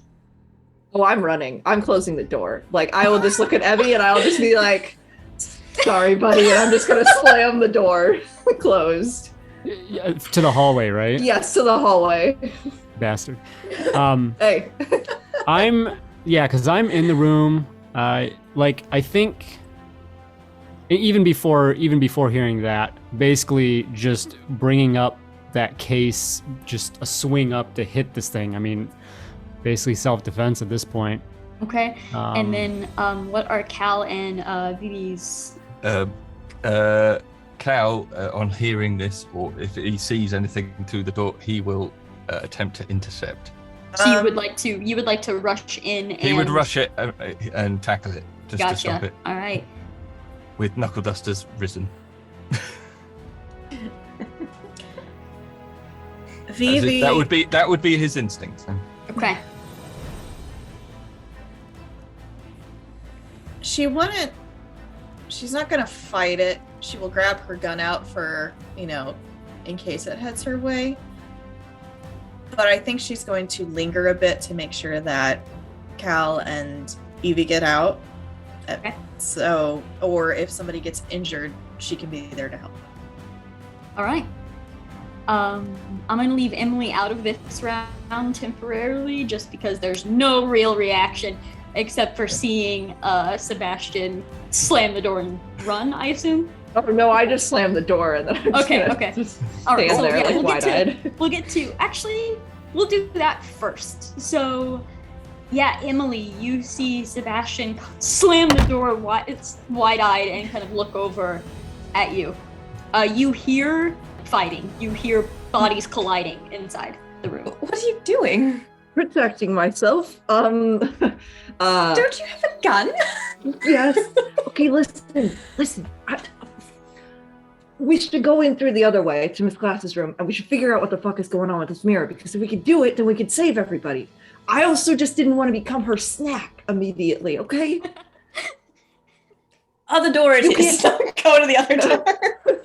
Right, so you begin heading towards the other door. As for Evie and Cal, so this creature comes out of this closet. The door is slammed immediately. Eyes just lock onto Evie as the closest target. She leaps. You see as she spreads her arms. It's almost like this is going to sound more adorable than I was intending, but like a flying squirrel sort of situation. Spreads her arms and just launches over to you. Lands, like her feet land basically on like where you're, like right above your knees. Feet land there, and then she grabs onto your collarbones on both sides. Just latches onto your collarbones, shrieking at you. Would you like to try to fight her off? Yeah. All right, so I will say you can do one of two things. You can either... She's not really my type. You can either try to hit her with the case while still on you and possibly still taking whatever attack that's going to be, or you can drop the case and try to shove her off of you. It's probably going to restrict, because I was going to come up with the case. So I think at this point it's just kind of like, drop the case and try and shove her off. Okay, go ahead and make a brawl roll. Fighting brawl? Yeah. 47, that is a failure. Okay. As she lands on you, you feel her claws sink into your skin. They hook underneath your collarbones. You feel pressure as she tugs just barely, but as you're going to push, you kind of move with the tug a little bit. It's kind of this awkward, like, just shifting, and then she lunges down, bites into your neck, and rips outward. You are going to take 7 points of damage as your blood just spatters across the door of this room, and she just looks at you and she shrieks. Cal, what would you like to do? I'm going to spear tackle her. Just Great. dive at her, try and knock Rush her up. off her. Yeah. All right. Yes, for success. All right. So you just push through this doorway, slam into basically both of them at this point. Slamming in, she does let go from Evie's collarbones, and you are able to just push her off of him. Both of you kind of slam into the wall, tumble down a little bit. Evie kind of stumbles backwards, and hands probably automatically move up to the blood spilling from his neck. Phoebe, you, after Cal sprinted through the doorway, got a perfect view of everything that's going on in there. What would you like to do? As you kind of hear the doorknob jiggling from, you assume Emily gonna come into the room. In Mrs. Glass's room, right? Correct, Coming yeah. through there. Is Mrs. Glass creature still on Evie? No, Cal has knocked her off, and they both kind of slammed into the ground. They're kind of tangled up right now in each other. She's going to let out a low curse, just throw her gun on the ground and run in and try to get him out of there. Try to get Evie out of there? Yes. Okay. Yeah, I will say you're able to grab Evie and pull him into Mrs. Glass's room. Yes. Is that kind of the goal there? Yeah, all right. Easy enough. You're able to pull him in. So Emily and Sebastian, you open the door to see Vivi dragging in Evie, who is probably kind of lost some feeling in his legs at this point, just kind of out of shock. Stumbled down, being dragged in, blood just staining the entire side of his shirt. Sorry, buddy. I'm gonna start walking over. Where's the mirror? Okay, so everyone's intentions for the next round. We have Sebastian looking for the mirror. Yep. What is Emily doing?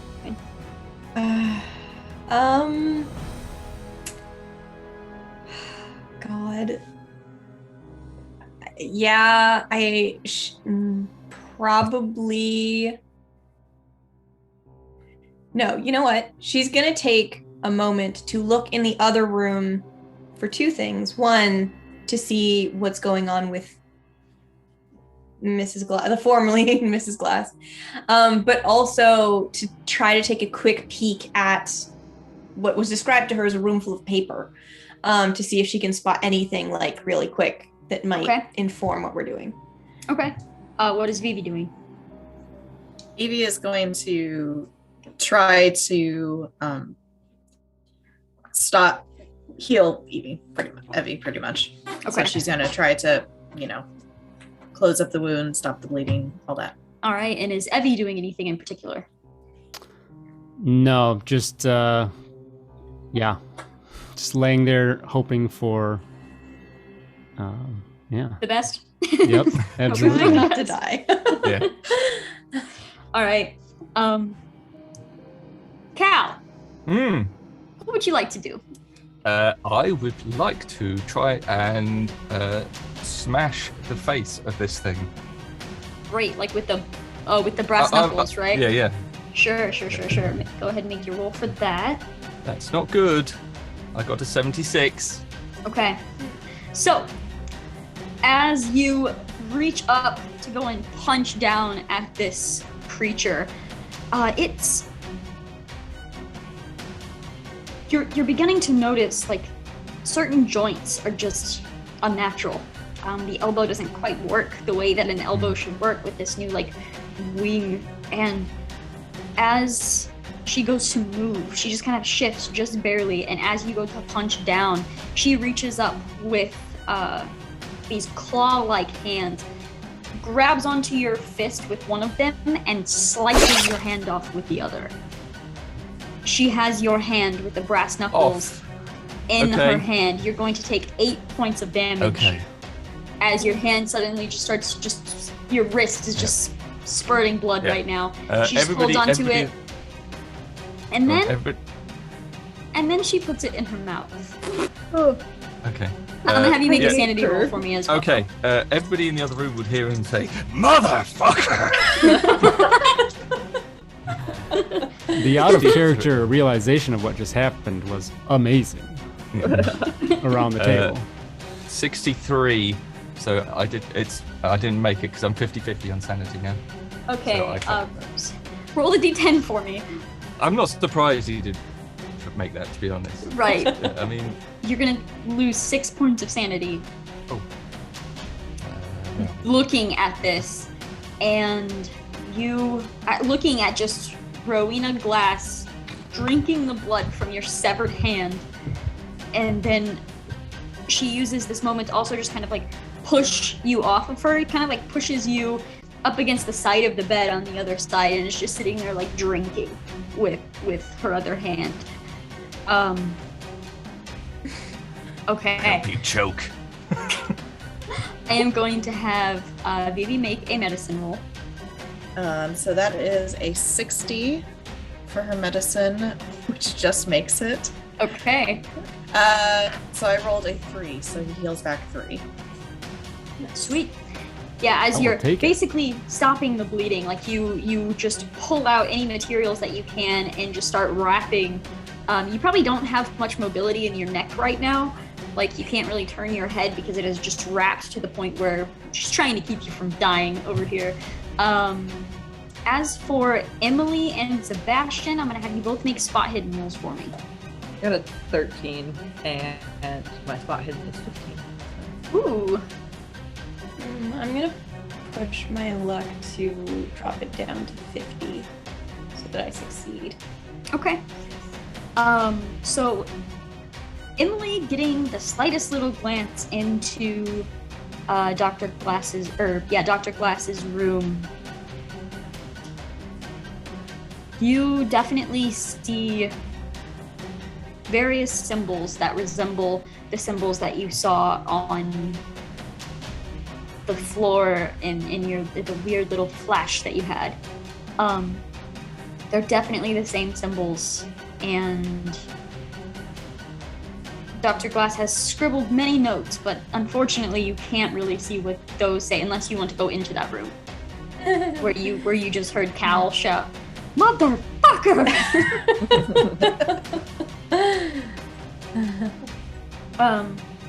As for Sebastian, you are glancing over and you do see a little, almost like bedside mirror. It's hung on the wall, but it's almost the size of a picture frame. It's a little small. You head over to that? Yes. All right. You head over, you look in this mirror, and that's when Cal shouts, and you kind of look over for a moment, and when you look back at the mirror, the version of you inside of it is just a little bit closer, almost as if it's a window. It's not really a mirror, and one of your hands comes out and grabs onto the shoulder of your clothes and says, "Run! Run!" and then vanishes. I'm gonna have you make a sanity roll for me.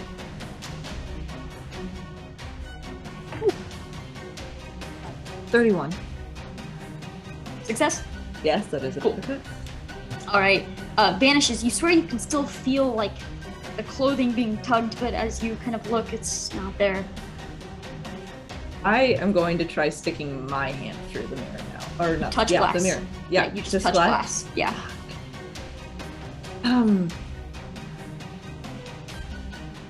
I don't know where to run, but apparently we're supposed to run. Do you say that out loud? Yes.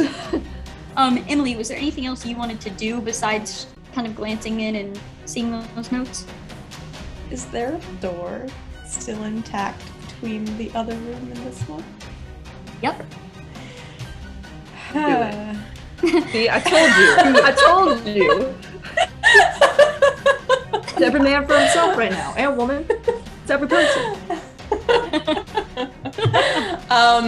Okay, no. So Cal, I know, is leaning up against the bed, with Mrs. Glass over him. Are they on this side of the bed or the other sides? We can't quite see the two of them. Looking into this room, bed is facing you, basically, if that makes sense. So the different sides of the bed are on either side. They are on the side closer to the door. Okay. So the back of the creature is to me? The back of the creature is currently like to the wall, holding Cal up to the bed. Oh, I see. So they're right. So I would have to go like around to, okay. Yeah, no. I'm going to Yeah, no. Yeah, no. Close the fucking door. As she does. She mutters under her breath. I'm so sorry. She closes the door. Close the door. All right. So, moving on to the next round. I will actually, maybe through gurgles and strain and pain, maybe just break it. Break it! Well, when he's gurgling, Vivi will, like, Or that can be very my force, like, yeah. I mean, she'll be like, stop moving. Do not move. I think I am contemplating leaning towards the side of breaking the mirror. Those are my intentions right now. You are thinking about breaking the mirror? Yes. Don't rush into the decision. I know. I thought it was a bigger mirror so we could all just walk through it. All right, so BB's focusing on keeping Evie still. He's still looking pretty bad, right? Yeah. Then she'll do a first aid check on. She'll still try to get him to the point where he can get up on his own willpower. Sure. What about Emily? So the door, does it open into this room or into the other room? Like, is it a pull or a push? a pull. From this side, it is a pull. Is there a dresser of any kind next to? Yeah. Because Emily thinks she could lift it. Probably not. She'll go over. Has Sebastian taken off the wall, or did you just see it like that thing happen and you haven't touched it yet? I haven't touched. Well, I mean, I touched the mirror, but I haven't taken it off the wall. I would like to take it off the wall and like look around. Really quick. Smart. Okay. All right. So, Cal, Yeah. what's your intention, buddy?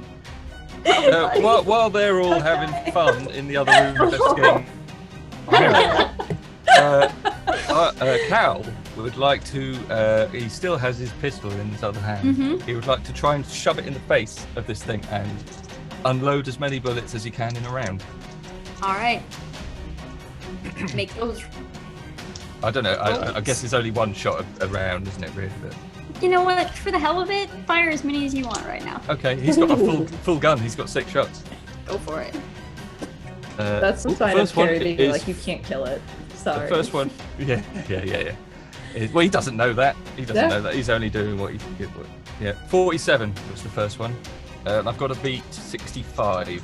Nice. 14, 60, just. Oh, no, 93 for that one. Okay. 43. Hang on, I've lost count. 4, 5. So what last one? I think this is 54. So only 1 missed out of the 6. Okay. I am going to have you roll damage for the ones that So succeeded. 5. Yes. So 24 points of damage. 24 points of damage. Okay, so while you fire like the first 2, they're slamming into this creature's face at this point.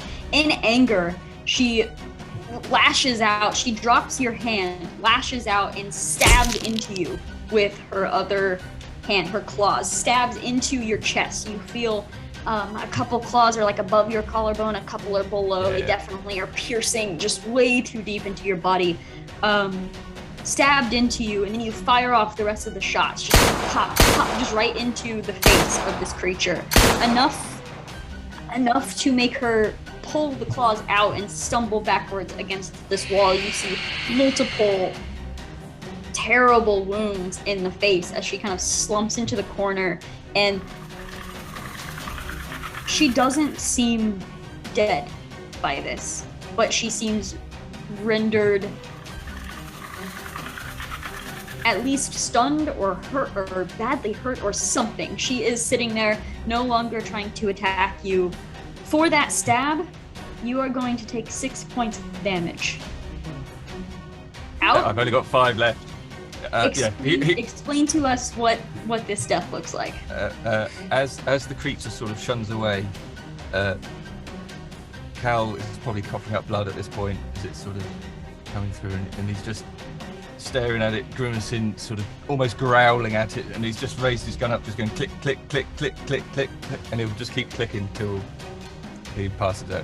Yeah, until the gun like clatters down to the floor beside him. The rest of you heard all of these gunshots, just quick, pop, pop, pop, pop. Looking through this mirror, like right before that rapid gunfire, you're looking through this mirror. It's not. It's just this room. You don't see anything else. Vivi, were you able to? Did you succeed on that first aid? Well, with hearing that, which is that door still open? Would she see that happening? No, that door They is closed it? currently. Okay. Yeah. So she will. Yeah. Do first aid. That is a 7. And so that regains 1 hit point. All right, and cinematically here, you're able to kind of stand up. You're very definitely still in shock, very wobbly, but you are able to stand and move if you wish. Yeah, I will, maybe kind of grabbing out for a little assistance to do so, and look at Vivi and just thank you. Hand on the bandage there, and just look at the others and seeing Emily dancing around with the mirror, I'm sure. You all hear a crash on the door, the adjoining door, just slamming into it. I'm running over there and I'm gonna shove whatever is near it to fall in front of it. As you're bringing it over, the door opens, and then you slam the dresser up against the door to shut it again. I don't think we have a lot of time, so we've got to figure out what the fuck we're gonna do. And whatever is in Mr. Glass's room is now, at the moment, blocked off to us. And then can I run over to the other door and then shove something in front of that door? Okay, I'm gonna do that as well. Do we want to trap ourselves in here? I don't know what else you want to do. If we run, it's a boat. There's nowhere else to go unless you want to just jump off the side of the... Which honestly, suicide by... Emily, what are you doing with that mirror? Just trying to make sure there's nothing else here. I'm going to see if there's literally any difference, be it a piece of paper, be it a shadow, I don't care. I want to see if there's anything different about this room or about myself or my compatriots reflected around me. Make a luck roll. No. Yeah, looking 86. through, you can't see anything different. If I look around the room, is there paper anywhere that perhaps Mr. Glass came over? I start looking through drawers, looking across tables. Searching around, you're searching frantically. What is everyone else up to? I search Mr. Glass's body. Sure, you search the body. At this point too, you do feel the ship beginning to rock from the storm outside. Great. So Emily obviously puts that mirror down to search. I'm gonna head over to it and I'm gonna motion as if I'm gonna slam it down on the ground, but I'm gonna look to the others and just see if they do not want me to do this, I won't. But that's my intent. Just give us a few more minutes to see if we can find something, because that I don't even know if it's connected to anything, but it's. Just hurry. Okay. She's picked her gun back up at this point, and I think she looks a little bit flustered for the first time and not really knowing what to do. She did her nurse doctoral duties, and now she keeps looking at the door where Cal is and noticing that thing's not attacking Cal anymore. Collected her gun, and she's putting the medical stuff that she thinks she'll need in the future back in her bag fairly quickly. As for the two, one searching the body, one searching the room, you don't find anything.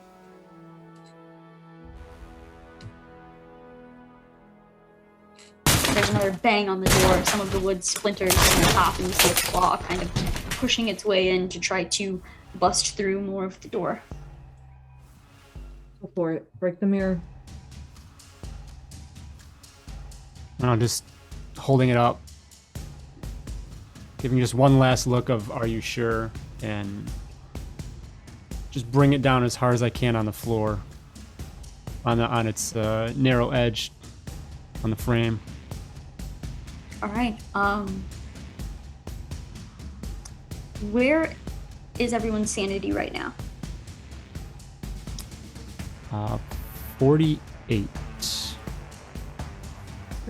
55. 30. 35? 44. Okay. So, What's Cal's at?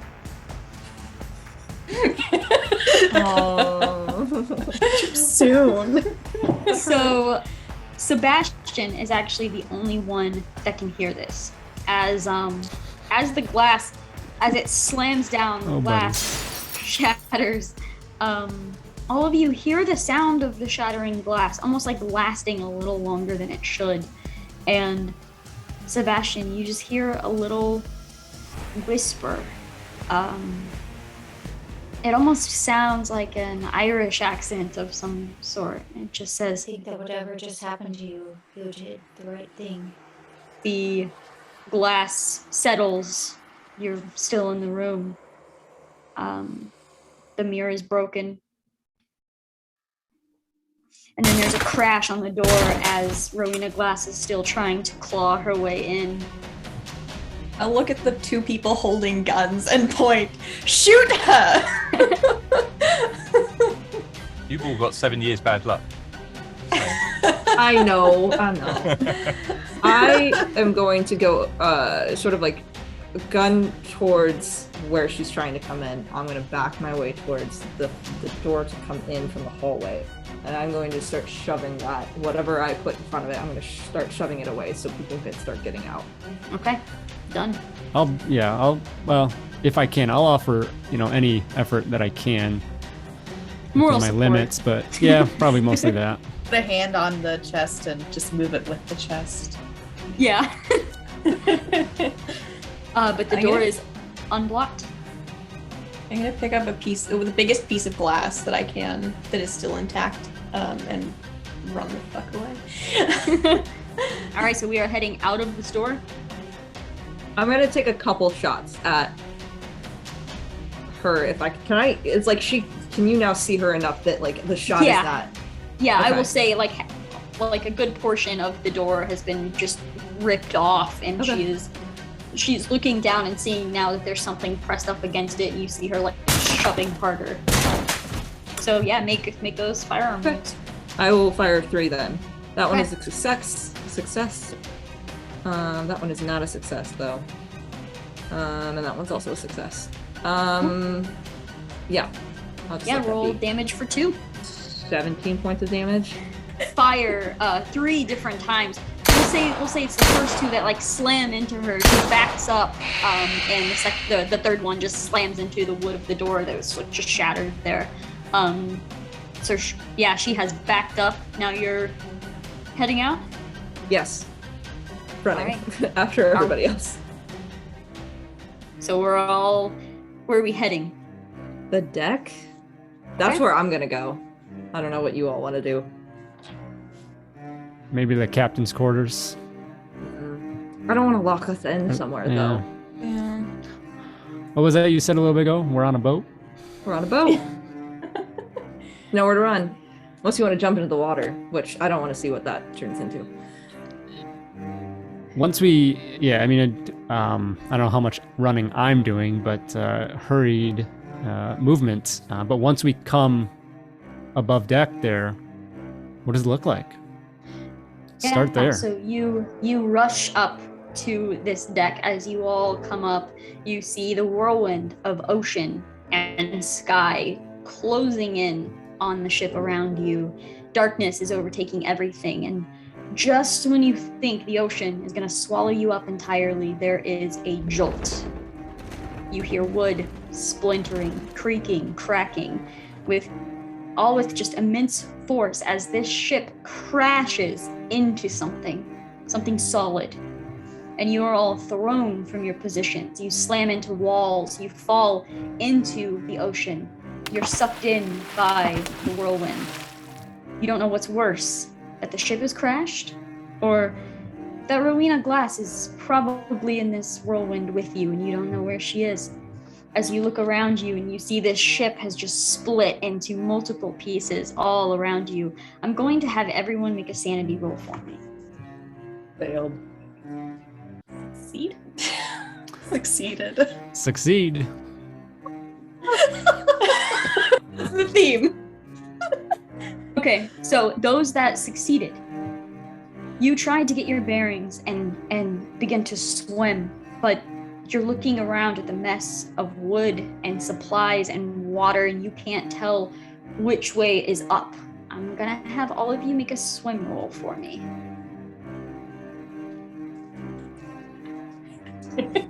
I'm gonna give myself disadvantage on that. What is that? Just go ahead and do it at the hardest difficulty if you want. Oh, okay. I'm not rolling though, right? Correct, not currently, yeah. If you hit it exactly, is that a success or not? That's a success, yes. Okay, then I got it right on the nose. I rolled a 20. Me too. Wildly failed with an 88, Oh, All right. no. regardless of disadvantage. So, Vivi and Emily, you both break the surface of the water. You're flailing around. You're grabbing onto pieces of wood from various doorways or whatever they may be. You're choking on water. You're spitting it from your lungs, and you glance over and you see a shoreline not too far away from you. You begin swimming toward it. You just have to get there. Evie, you're starting to panic. You can't find the surface. Where is it? Where is it? Make another sanity roll for me. Okay, that's a failure. Okay, you're going to lose 4 points of sanity as before you can even think about trying to swim to safety anymore. I will say Sebastian and Evie both, as you're below this surface, you kind of, as the chaos is starting to float up in various places, you see where up is, but you also see each other, and you feel this invitation. The ocean, something deep, something calling to you from the deepest depths, deeper than you could possibly imagine. That's where you should be. Both of you make a swim roll. Sebastian, you begin swimming down. Down. Down. Eventually you can't hold your breath anymore and you feel your lips open. You see your breath escape you in bubbles, but that's okay. You don't need it anymore. Not where you're going. Evie. Yeah, I wanted to lean into that tug, as you said. The failure of the sanity was. Okay. I want to go deeper. So yeah, I do want to go. Yeah, Sure. I'm gonna Alright, listen so- to that. I guess is what I'm after. Or saying, Perfect. so. Okay, so you, not a powerful enough swimmer, you're kind of looking, you see Sebastian beginning to just disappear in the darkness, and you close your eyes and concentrate, and while much slower, you begin to swim down as well. The bubbles come up, and soon your lungs fill with water deep below the surface. Emily and Vivi, you finally stumble onto land. You feel sand just covering anything that it touches as you're just slopping down into land here. You look back at the shipwreck before you, almost like turning like quicksand in the sea. Pieces of it are beginning to disappear already. What would the two of you like to do? Does it look like we're on the beach of civilization, or is it just an expanse? As you look around, there's no civilization here. There is a small mouth of a cave.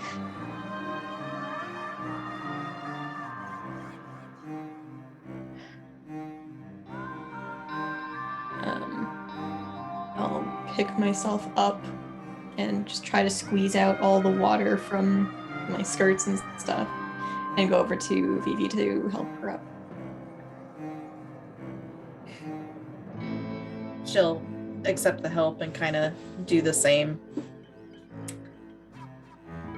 Are you okay? What a question. Indeed. Shall we? She'll look out at the shipwreck and at the water. Yeah. Let's go. And the two of you head to the mouth of this cave.